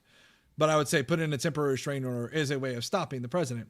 But if the president ignores it, then he's violating that checks and balance, violating a judicial order, putting us into a constitutional crisis. That's the name of the stream. And the cost it would impose on the American taxpayer to house these terrorists in maximum security prisons here in the United States of America. And I would echo the message of our Secretary of State, Marco Rubio, who expressed his gratitude to President Bukele and El Salvador's government for their cooperation in this deal. As for Russia, as you know, the president announced last night on Air Force One on his return from his very busy weekend in Florida that he will be speaking to President Putin tomorrow. I won't get ahead of those negotiations, but I can say we are on the 10th yard line of peace, and we've never been closer to a peace deal than we are in this moment. And the president, as you know, is determined to get one done. Sure, Caitlin. I have 2 questions for you. One on the flights, but first on the president's post. Trump does tariffs. This will be edit us. Trump stops tariffs are the deal. Trump does tariffs. This will help us rinse repeat. Yeah, I mean, exactly, Ethan. This is the funny thing about it was I remember hearing before the election that Donald Trump was going to impose tariffs and that this was going to be the best thing for America and that it's going to bring back American jobs. Donald Trump has not kept a tariff in place. It's like, what do you guys want? Y'all are not consistent. MAGA is wholly inconsistent. MAGA is wholly unprincipled. overnight, saying that the pardons that were issued by President Biden preemptively to members of the January 6th committee, that they're now null and void. Have attorneys here at the White House told President Trump that he has the legal authority to undo a pardon simply because it was signed by auto pen, as he said? The president was begging the question that I think a lot of journalists in this room should be asking about whether or not the former president of the United States, who I think we can all finally agree was cognitively impaired. I know it took people some time to finally admit that, but we all know that to be true, as evidenced by his disastrous debate performance against President Trump during the campaign. I digress on that. But the president was raising the point that, did the president even know about these pardons? Was his illegal signature used without his consent or knowledge? And this is the problem. This is what has happened with like far right MAGA, is they do this weird thing where they're like, I'm just asking a question, bro. I'm just asking. We saw this with the 14th Amendment. I heard it on the way home today when I was listening to a panel on TikTok, and some MAGA was like, we're just asking the question. Like, is there like, does the 14th Amendment cover birthright citizenship? Like, I don't know. I'm not saying that we should like get rid of it, but we're just asking the question. So then you have to ask people like, well, what is the logical conclusion into which you are asking this question? Because what you're asking is the Supreme Court to rule on this question.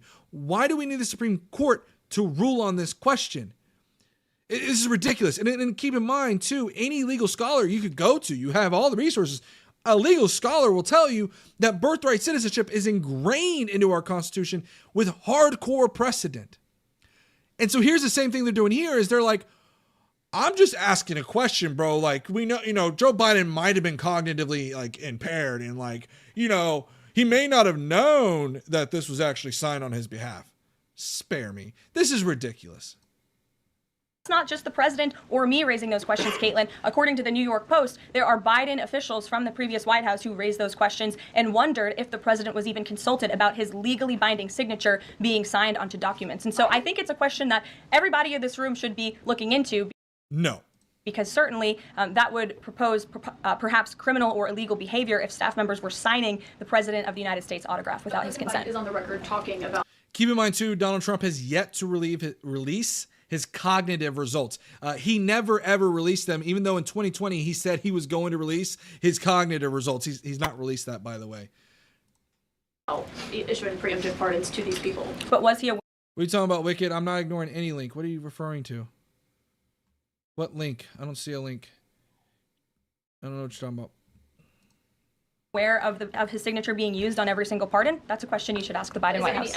Well, to that point, people threw Trump off the ballot before knowing the verbiage of the amendment they were claiming. To that point, people threw Trump off the ballot before knowing the verbiage of the amendment they were claiming. Oh, are you talking? Are you referring to like MAGA not knowing the verbiage of that amendment? The 14th Amendment? On that he wasn't aware of it? You're a reporter. You should find out. Okay, Sean. So I have a question on the timeline of the flights. You keep talking about the judge's written order, which hit the docket Saturday night at about 7:26 p.m. But he issued a verbal order before that at about 6:45 and 6:48 p.m. based on the court hearing. A verbal order from the bench. Does the White House feel the need to comply with a verbal order from this judge? Again, as I said, all of the planes subject to the written order of this judge departed U.S. soil, U.S. territory before the judge's written order. But what about the verbal order, which of course carries the same legal weight as a written order, and said for the planes? State level for ballot removal versus Trump. I'm not sure what you're referring to, Matt Green. I'm sorry. Maybe I'm just blanking real hardcore right now. To turn around if they were. Well, there's actually questions about whether a verbal order carries the same weight as a legal order, as a written order, and our lawyers are determined to ask and answer.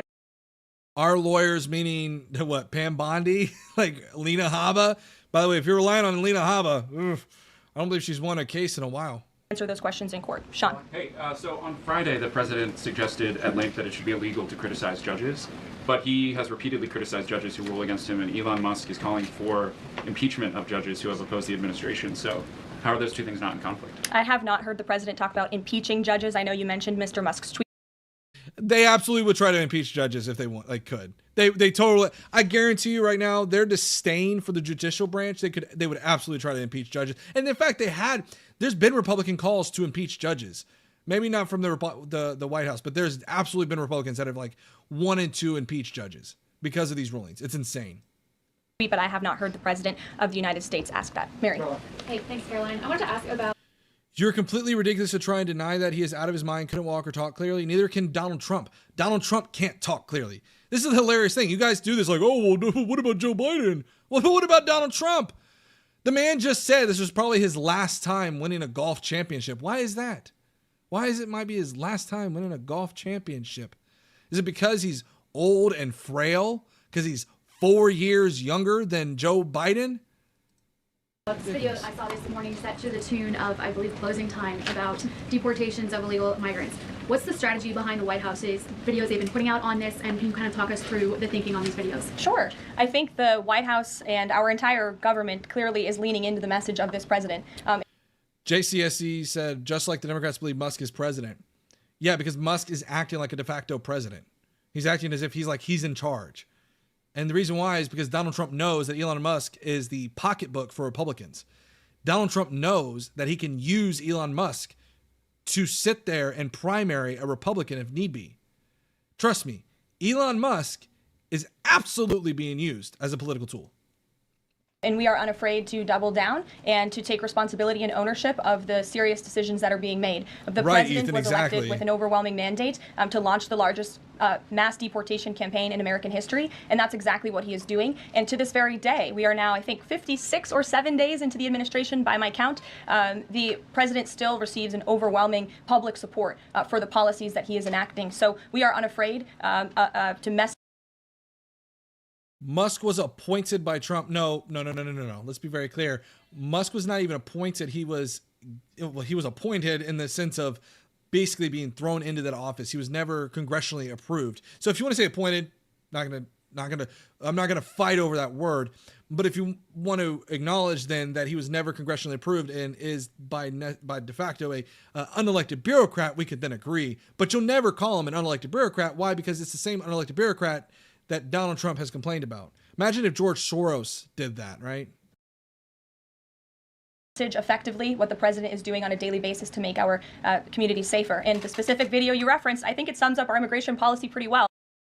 JCSC, Kamala Harris was voted on by the delegates of the Democrat National Convention, and she got that nominee through that vote. And Democrats voted for Joe Biden and Kamala Harris. Again, if there was an issue, they could have ran. And again, there's nothing stopping any person from voting for anybody else besides Kamala Harris. So just saying, she was voted in, and yeah, you didn't have to vote for Kamala Harris. But Republicans were just upset.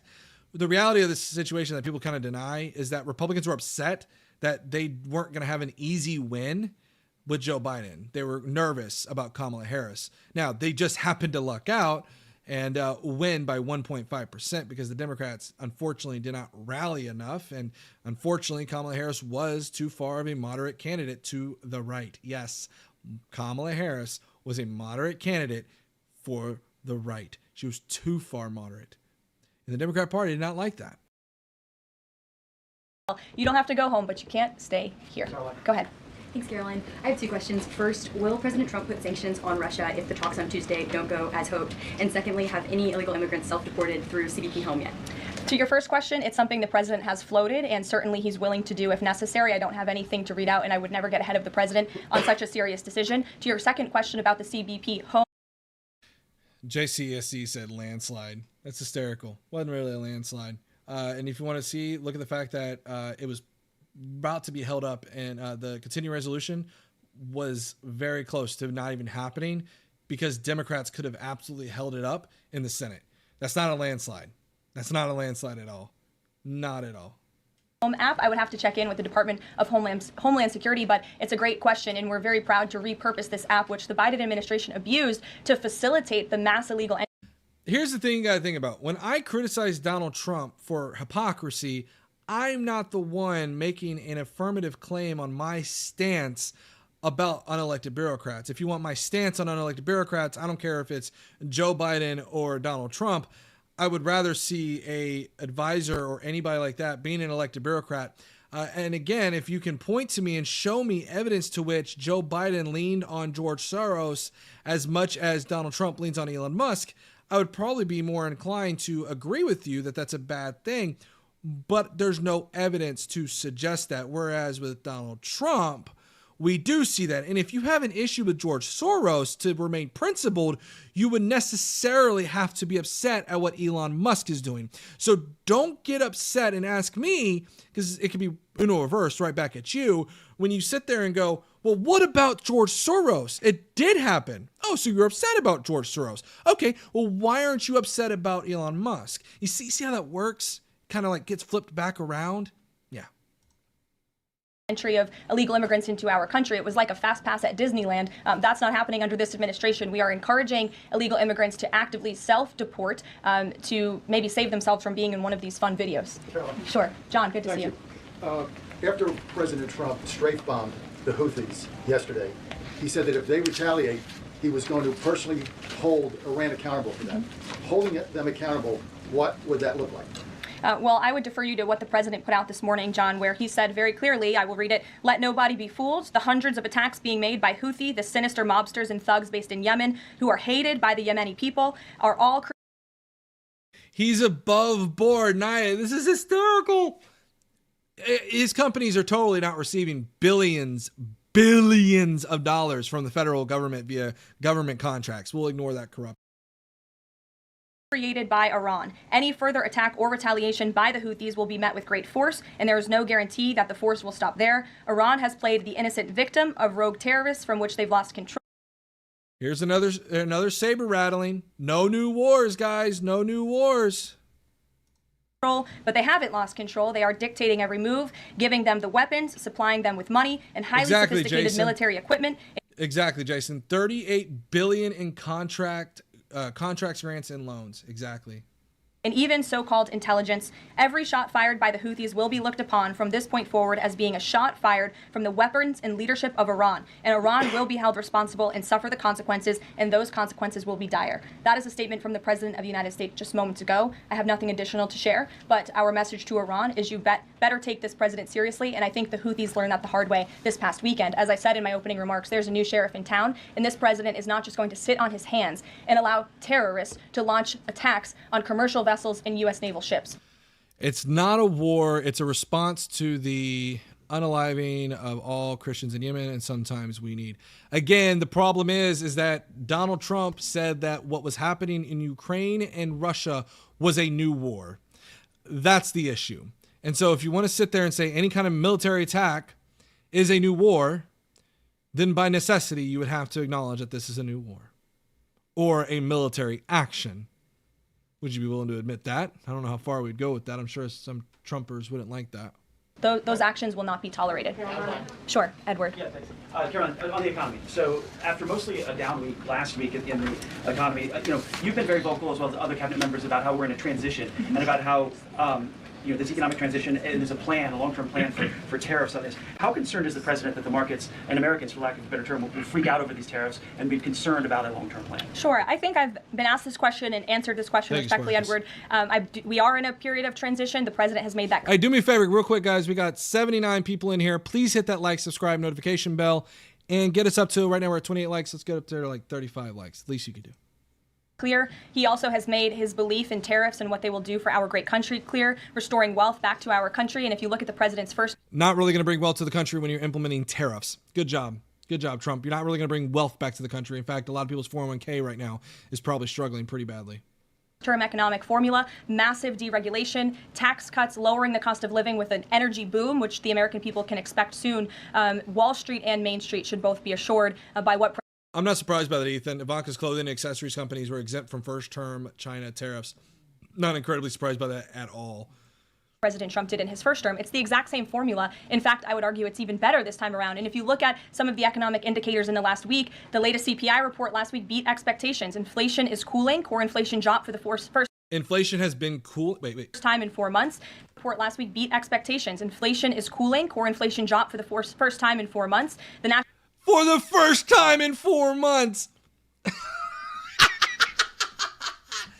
Do you see what she just did there? She oh my gosh, that was so quick. That was so quick. What she just acknowledged there was that core inflation was dropping under Joe Biden. Whether you know to what degree or not, she just subtly admitted it. Trump has not been in office for 4 months. She just admitted that inflation was going down under Joe Biden.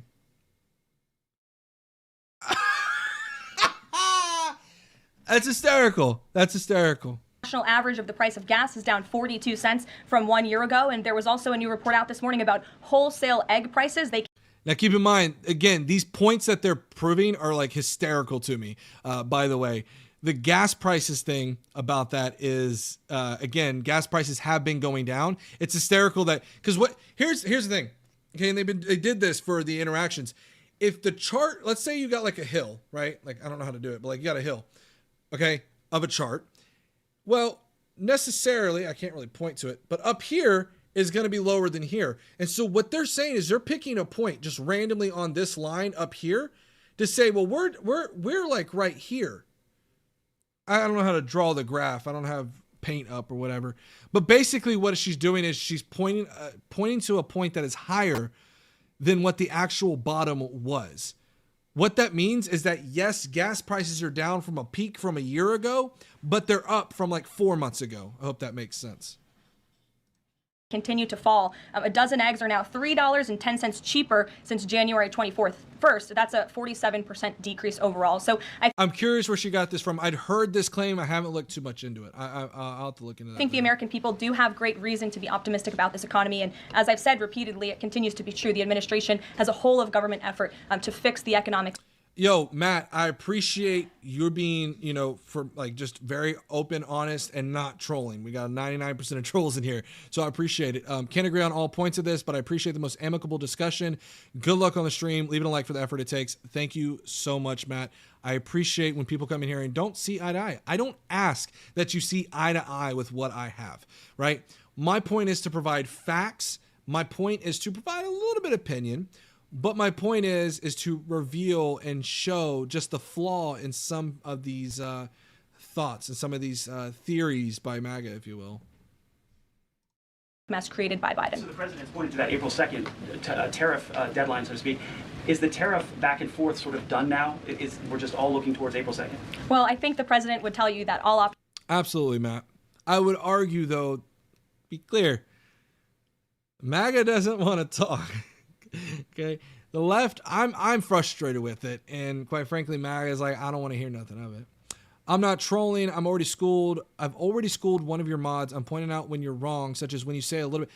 Nia Boron, anytime you have pointed out something, I have shown why you are incredibly wrong. So when you're sitting there saying you schooled one of my mods, that's fine, but you're not going to school me. Are always on the table, and he's always ready to respond if he feels the United States is being unfairly treated by our allies and also our competitors around the world. But yes, the April 2nd day is a big day for the country, as the president has said. Reciprocal tariffs will go into effect. It's such a good day that we're going to see the stock market just go down. It's a liberating day. This is insane. This is insane. Like it's almost as if they're cheering on the collapse of the American economy. It's insane to me. Thank you, Aloha. I appreciate you coming in. We'll have more details on that as the date nears, but our entire trade team, Secretary Lutnick, Secretary Bessent, the Vice President has been quite involved in these talks and discussions as well about what that will look like. And the President, as you always do, you will hear from him directly on it. Deborah Saunders, how are you? Hui, you would be correct. The press secretary, I believe, did get married to a rich Trump donor. And that was one of her pathways into getting into the administration, I believe.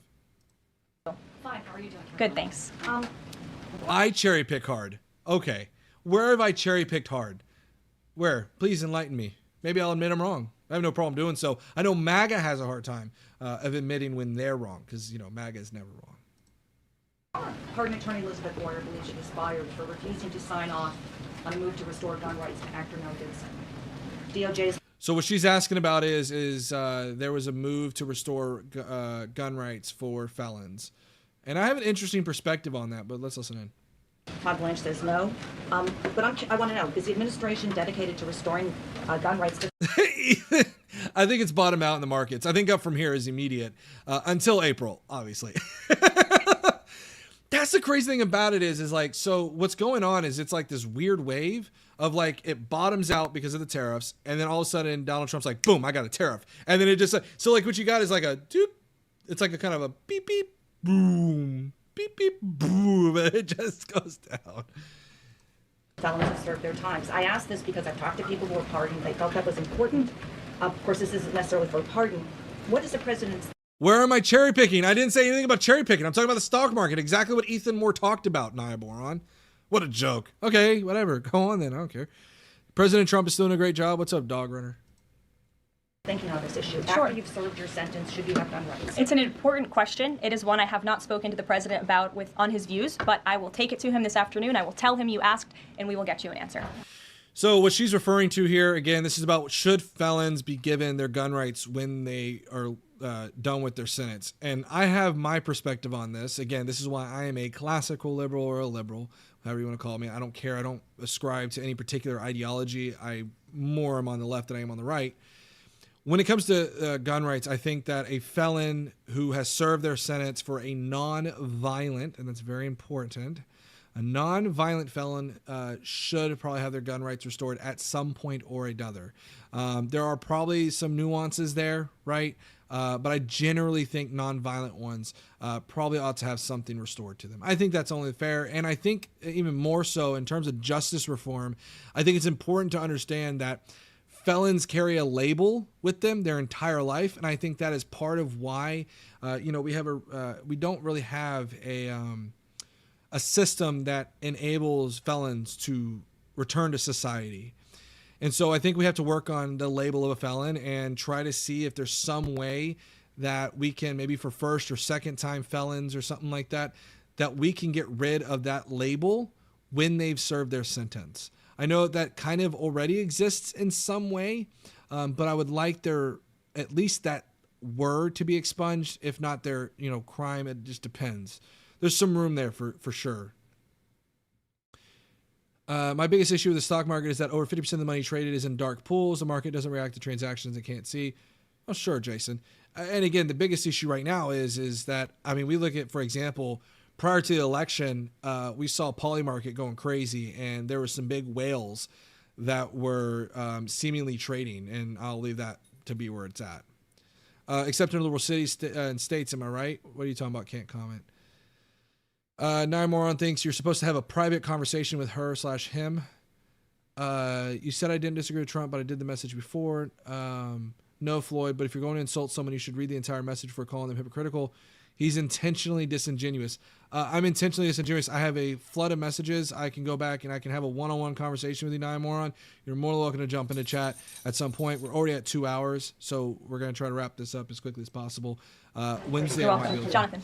Thanks a lot, Caroline. A question for you.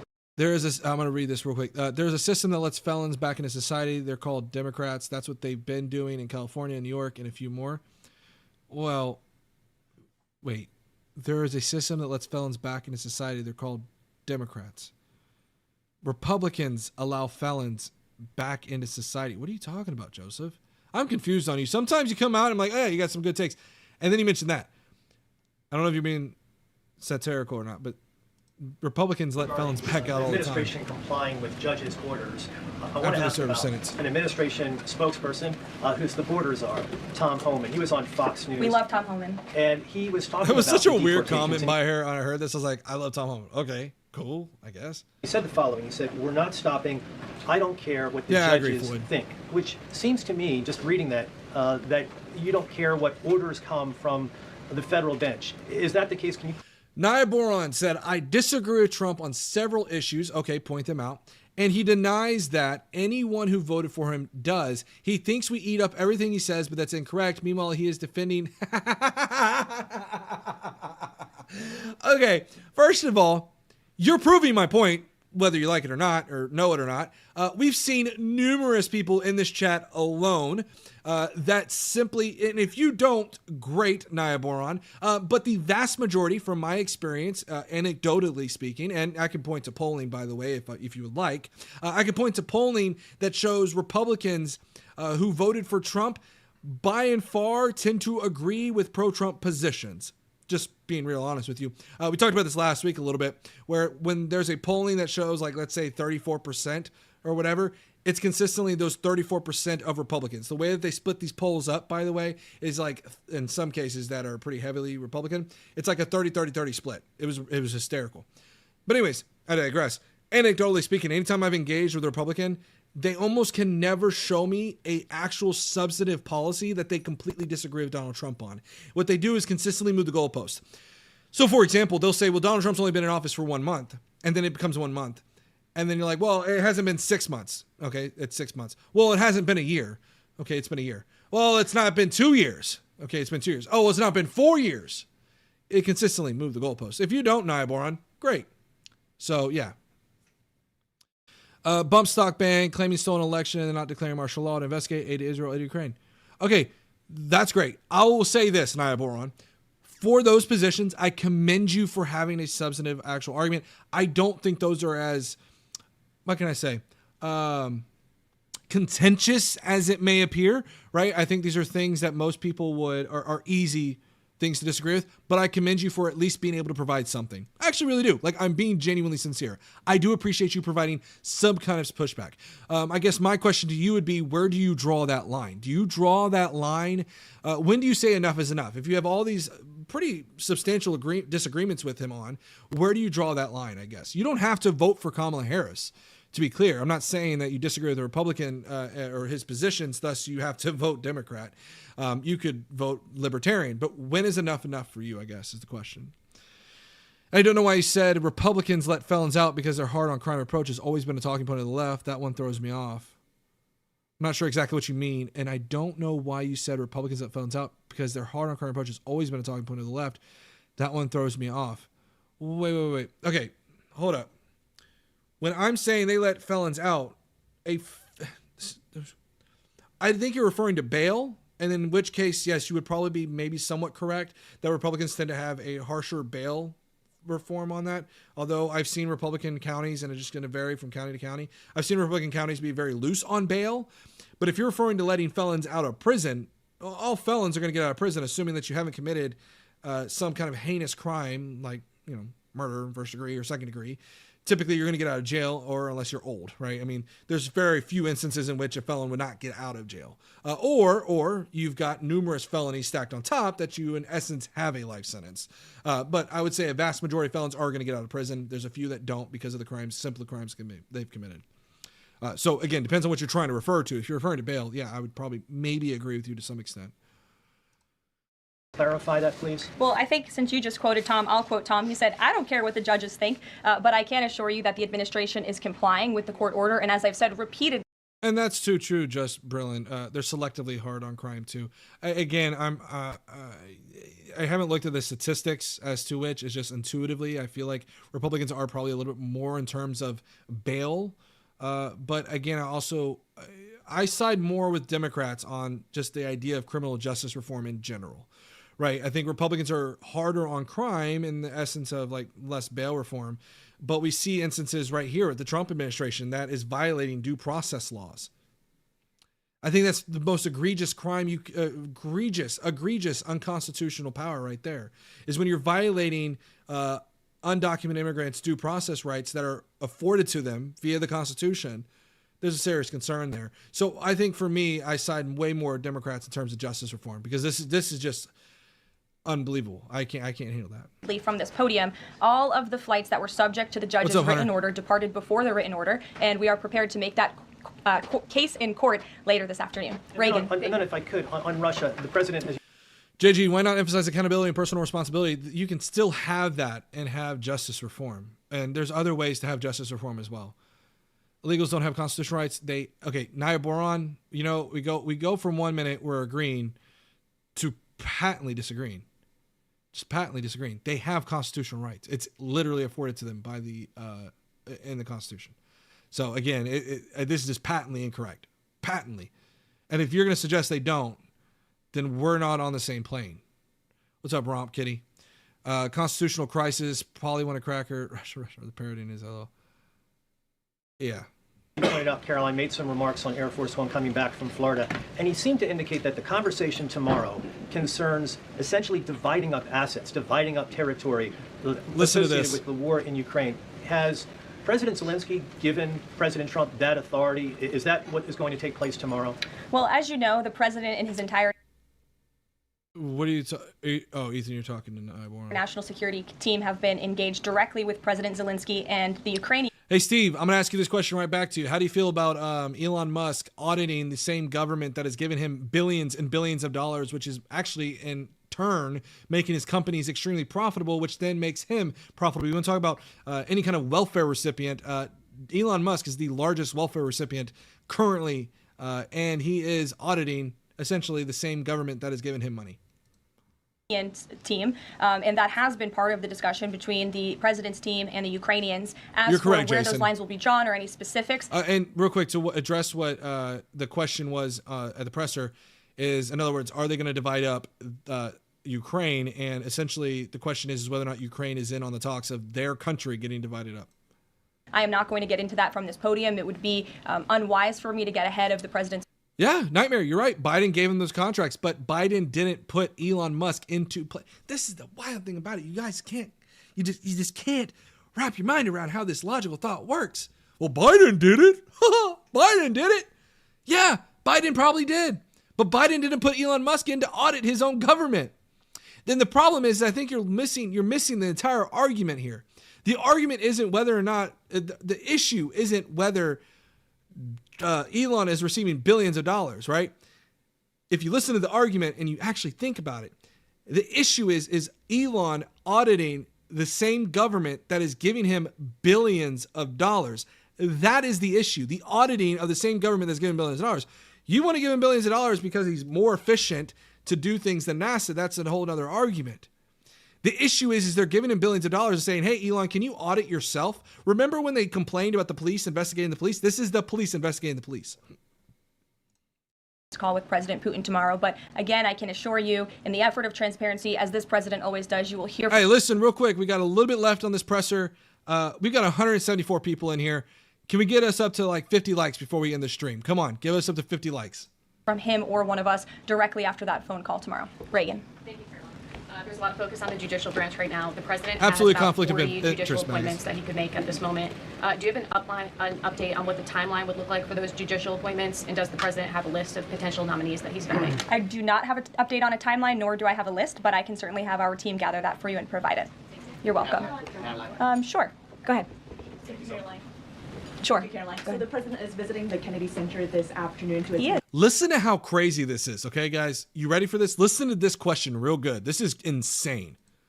a board meeting. A question about what happened a few weeks ago. The Kennedy Center got bomb threats targeting a performance by Shingyun Performing Arts, which is an American company showcasing China before communism. This company has been targeted, unfortunately, by the CCP for years. I'm wondering if this administration has a response to this, and also as the president is putting an emphasis on arts and culture, what's the administration's message to potentially foreign state actors who are trying to disrupt that in the U.S.? Listen to what she says about Trump touring the Kennedy Center. I think it's the Kennedy Center. Listen to what she says about this, and it's freaky and weird. Don't disrupt it. This administration will take that very seriously and hold you accountable. We obviously condemn any violence or threats of violence against American institutions. And I think she goes into it where she says that Trump's going to be touring. Yeah, she'll say it here in a second. The president will be traveling to the Kennedy Center later this afternoon. Right. I look forward to going with him. As you know, he is now the chairman of the board of the Kennedy Center, where he hopes to... Which is hysterical, by the way. It's like, what? Okay. Restore arts and culture that embrace American tradition. Don't disparage it, as we have on... Embrace American tradition. I'm sorry. Sounds a little weird. Sounds a little nationalist. It's kind of weird. Fortunately seen over the past several years. The president will be doing a tour of the center. In his business developer mind, I'm sure he will make some recommendations on how the center itself can be improved, but also will be discussing perhaps some... I bet he's going to say he wants gold everywhere. Gold everywhere. It's going to be insane. Now they're embracing art and trying to make it more American. What? Okay. Future plays and musicals and theatrical programs that the center will... Joseph, you flip-flop on me, man. Like, sometimes I don't understand it. Now you're saying that. Be hosting under his new leadership and the board's new leadership. Daniel. Will the president be discussing with Putin tomorrow the future of Volodymyr Zelensky? Sort of a follow-up to John's question. Again, I've been asked and answered this question now. I'm not going to get ahead of the president's discussion tomorrow, but after the phone call takes place, I can certainly provide a readout. Daniel. Caroline, thank you so much. You mentioned earlier in the briefing that you guys are at the 10-yard line of peace. Given the amount So tricky, there's a whole lot of issues with that. In this case, if it leads to isolationism, which is what it looks like. In 1 second, I gotta let the dog out.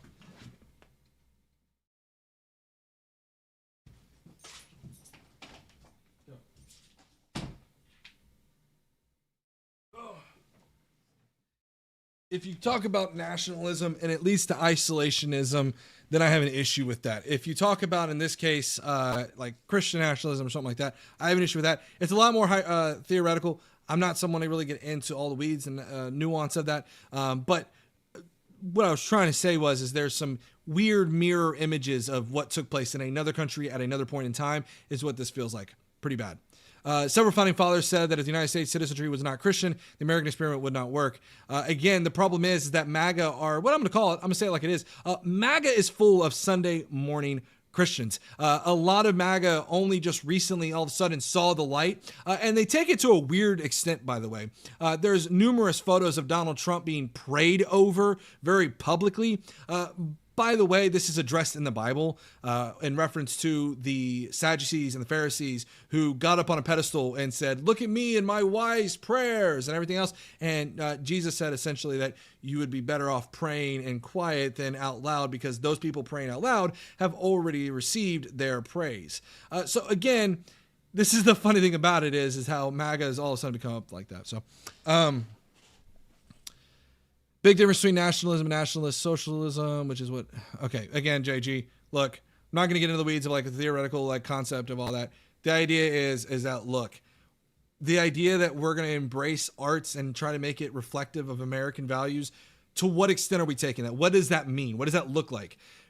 We'll see what that looks like. I already shown earlier a picture of like Donald Trump hanging up everywhere within the White House. Kind of weird. Don't get it. I don't really like that look. That's just me. This source is stress me, bro, because I haven't seen shit. Okay, that's great. Trickety, what about American nationalism? Explain to me what is wrong with that. Again, or maybe this is American exceptionalism, nationalism, however you want to take it.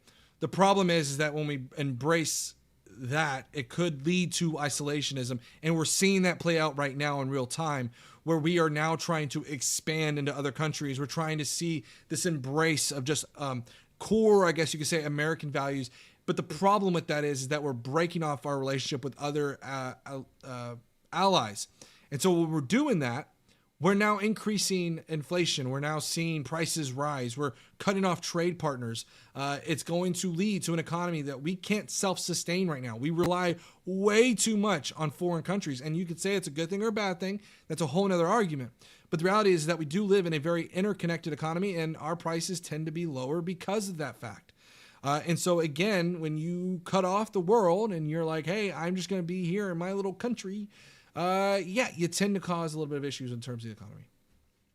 Progress that you've made in such a short amount of time, is that an indictment of what allies? Oh, Rob, we could talk about the fact that there is the USMCA that Donald Trump himself signed.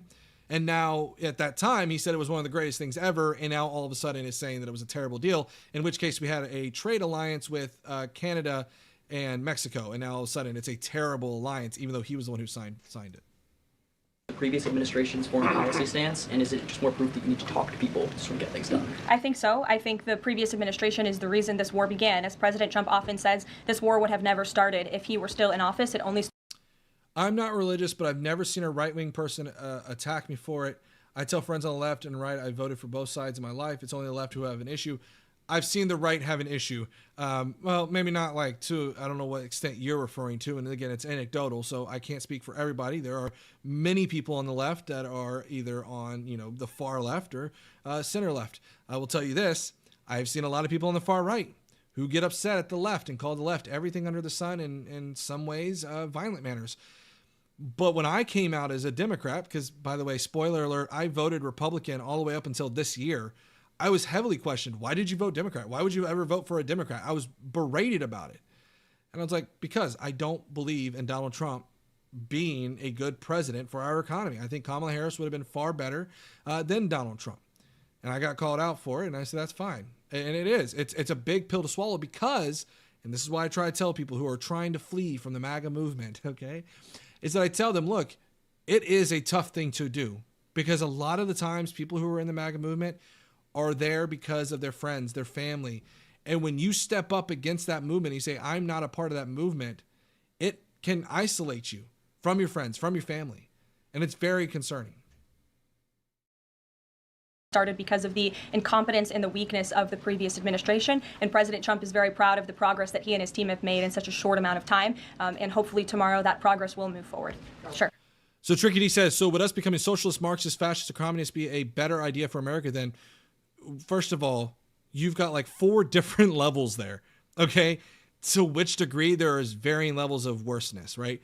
My ideal level of society is liberalism, which is kind of what we did have until Donald Trump came in and made us move far right as a country, where it's in essence, the very core of it is limited government where all people have essentially equal rights. I mean, that's the kind of bow tie of my ideology. Limited government, but that government is necessary in some regards, right? This is where I believe in the idea of liberalism. And so I think that would be the betterment of society. I think having socialist I think if you were to compare, I think the further out you get, it kind of goes back and forth, and eventually you get to a part where, in my opinion, and this is where, again, there's no problem with this, I think when you get to like the ends of like communism and fascism, you get to a point where it's like, okay, these two are equally like probably not the greatest thing. But if you were to compare like, say, middle right, which I don't even know what that would be, with like, say, progressivism, I'd say progressivism is probably better than anything that could be attributed to the right. I hope that makes sense. What a bad time to swap teams. All-time high approval versus lowest Dems. Yeah, Trump doesn't have high approval ratings. Thanks.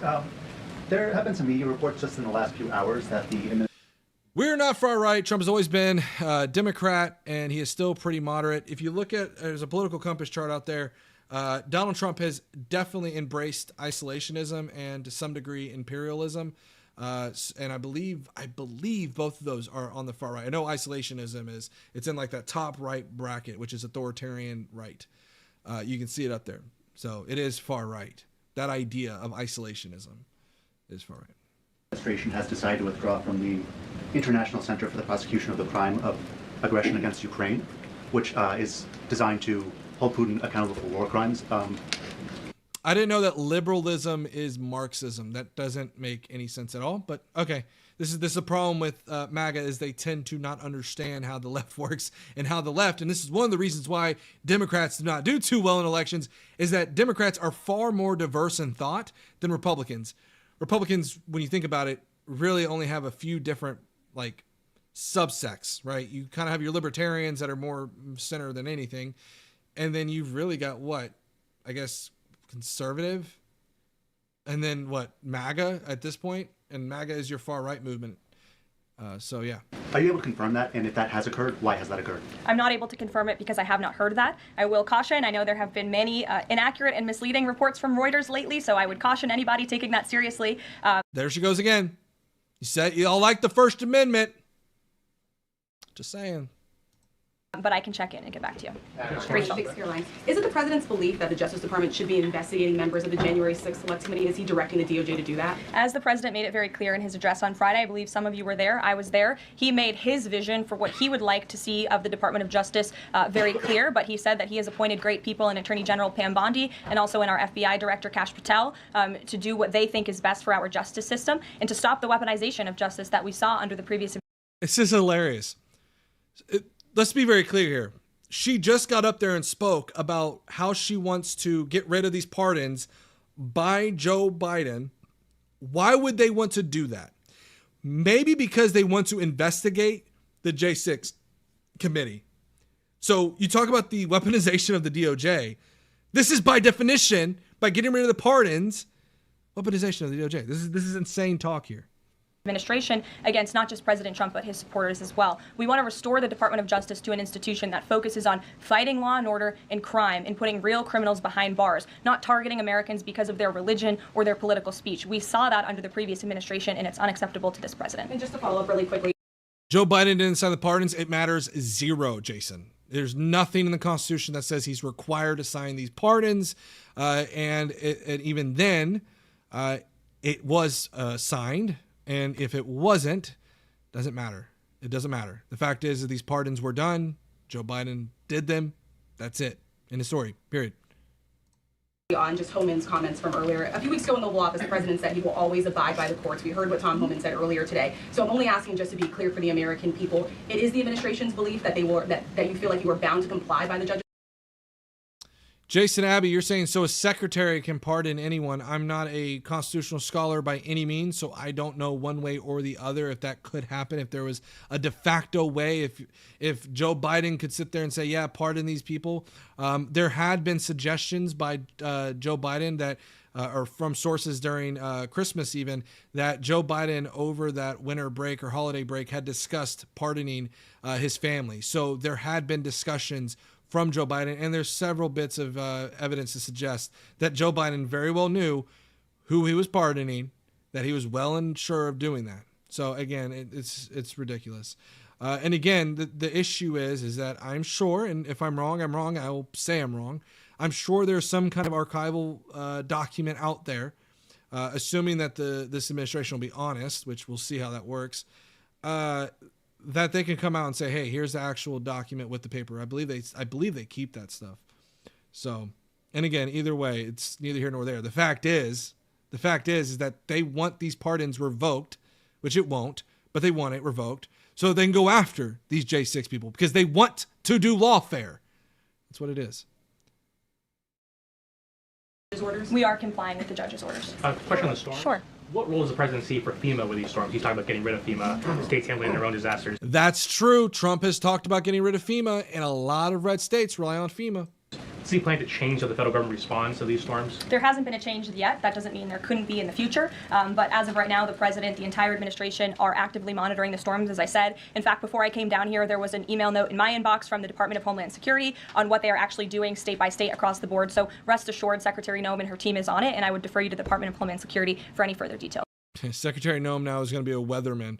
She's been dressing up like every single day there's a new thing. She's like either wearing a cowboy hat or like a little, One more like question. The president referenced power plants with a conversation with Vladimir Putin. What is he referring to with power plants? What is that? There's a power plant that is on the border of Russia and Ukraine that was up for discussion with the Ukrainians, and he will address it in his call with Putin tomorrow. The nuclear plant. Correct. Okay.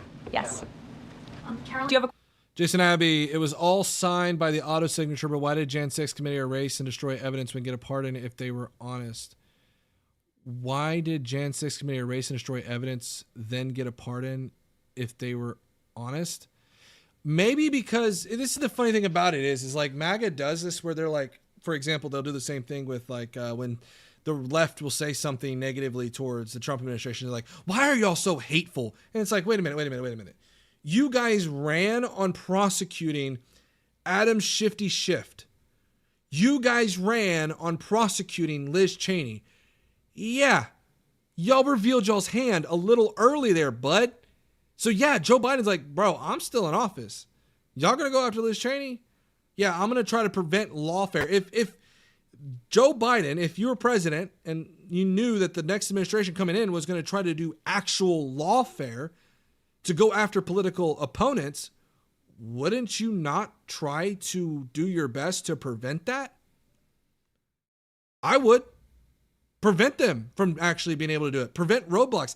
And that's the thing that Joe Biden's doing that Democrats didn't do in this budget resolution. Democrats should have stopped that budget from going through. I don't care what the public perception is. But because old Schumer didn't stop it, that's why Democrats' approval rating's so low. Because Joe Biden saw the writing on the wall and was like, yo, I'm going to try to stop them every which way I possibly can. So that's why. It doesn't impose that they're somehow, or impugn that they're somehow guilty. It means that Joe Biden is trying to stop lawfare with what power he had at that time. So again, the idea that they were somehow guilty was just, not true.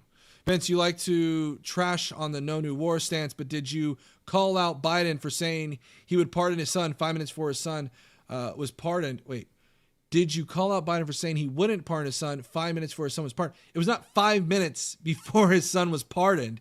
Joe Biden said, I believe in June or July, prior to Donald Trump saying he was going to go after Joe Biden's son, that he wasn't going to pardon his son. And then Donald Trump shifted his mind. And again, my idea about presidential pardons is that they probably should not be done.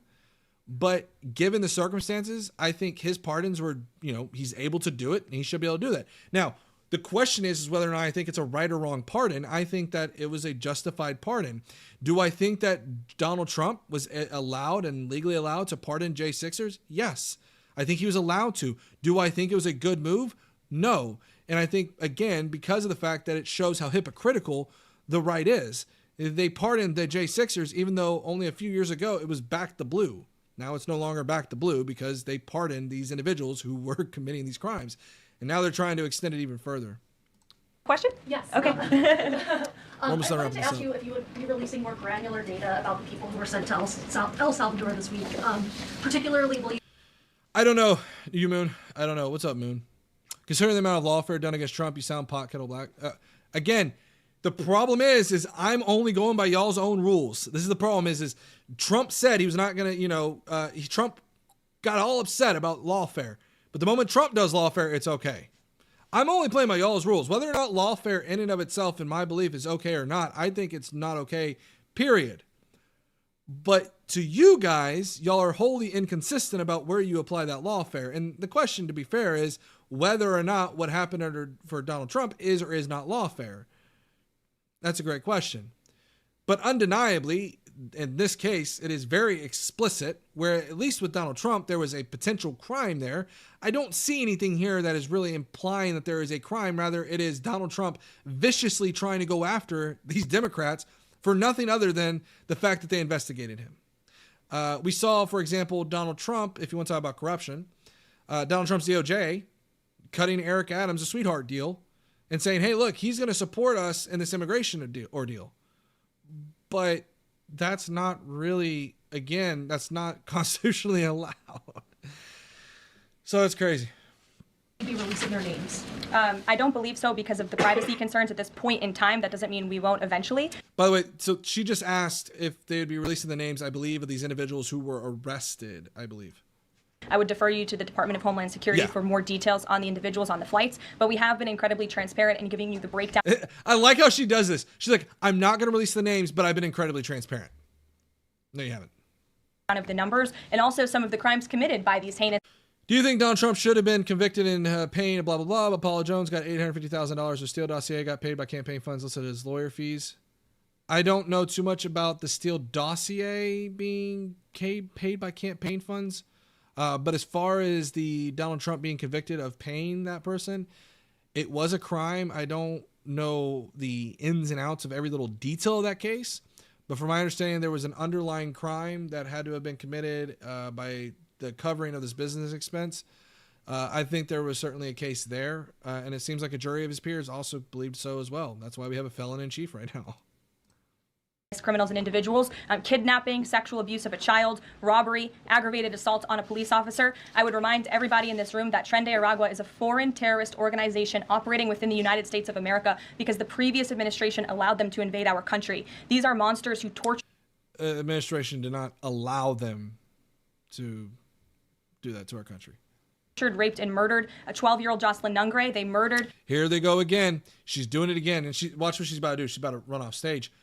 They're once again using these children as political tools, political pawns. 22-year-old nursing student Laken Riley. They led a multi-state sex trafficking operation involving smuggling women into the United States, holding them in stash houses in Louisiana, Florida, New Jersey, Texas, and Virginia. No, I appreciate you coming in, whether we disagree heavily or not. I appreciate you coming in. And forcing them into prostitution. And they kidnapped and murdered a 33-year-old woman in Texas. They sexually and physically assaulted a woman and her daughter. Trump's first day in office, make crypto scam coins legal, defang the and guess what? Release the meme coin. Yeah, I don't know where that meme coin's going, by the way, either. I know that Trump had that meme coin, and I have no idea what happened to it. My idea of this is anytime a celebrity gives out a meme coin, it doesn't really always end real well. There's always like some kind of thing that happens in the background. In Wisconsin, they conducted a mass shooting in Illinois. They peddled untraceable ghost guns across New York City, took over in Aurora, Colorado. So that's pretty much it for that. Yeah, so Stephen B. said, what's your take on the 14-year Fauci pardon? Is taking that an admission of guilt? No. I know someone mentioned that, but it's not that. In fact, I believe a judge ruled on I believe a Supreme Court ruled on that. It's been a little bit since I've looked at it, but it doesn't impugn guilt. What the question was by a Supreme Court ruling is that, I think I'm starting to come back to me, was that the appearance could be that it impugns guilt, but it is not. You're not guilty by taking the pardon. It is just the appearance that it could be impugning guilt. So I don't think you are guilty by taking it. Though society may think you are, but it doesn't mean you are. And Trump just released the Tate brothers into society. There's that too. Here's what I need to do. I need to do something real fast because I need to record this for Tron. So what we're going to do is y'all are going to see this edit in real time. I don't know how well this will work, but we'll find out.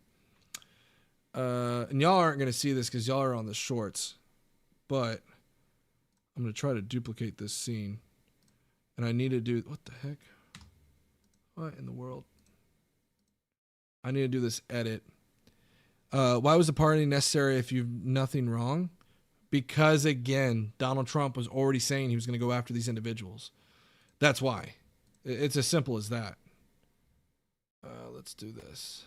Hide from horizontal. So you guys aren't going to see what I'm doing on my end, unless you're on Twitch. If you're on Twitch, you get to see the edits I'm doing real quick. I'm trying to do an outro. Oops. Trying to do an outro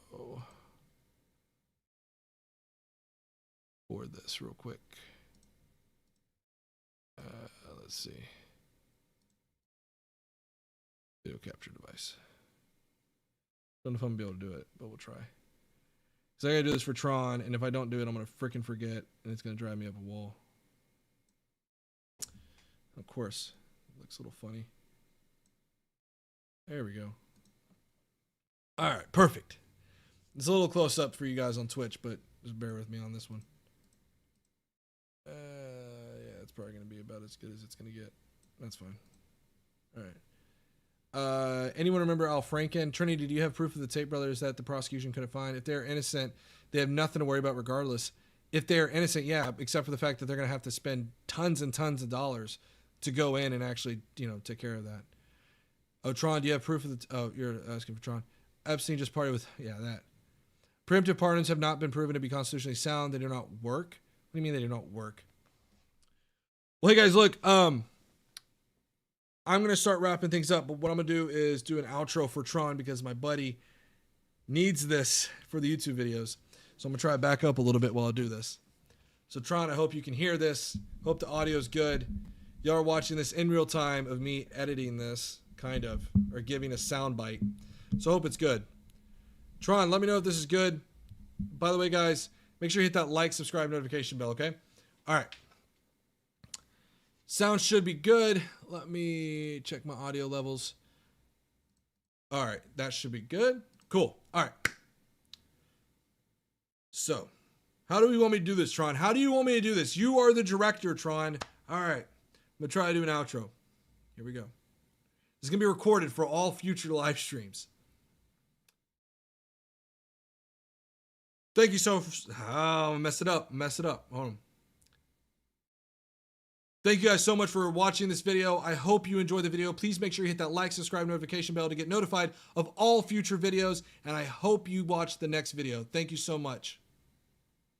I hope that works, Tron. I hope that's good enough. I try to do something there for you.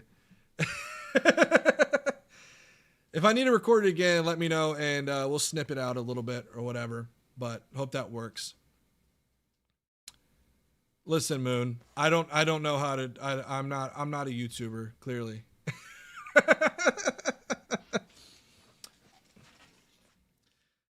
Listen, I gotta put something on there, okay? I'm working on it. Thank you, Tricky D, I appreciate it. All right, guys, well, look, I'm gonna get off. You guys have been awesome.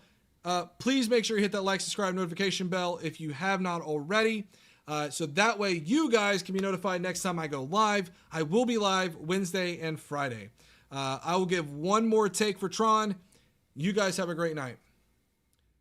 Thank you so much for watching the video, guys. If you like this video, please make sure you hit that like, subscribe, notification bell so you can get informed the next time a video goes live.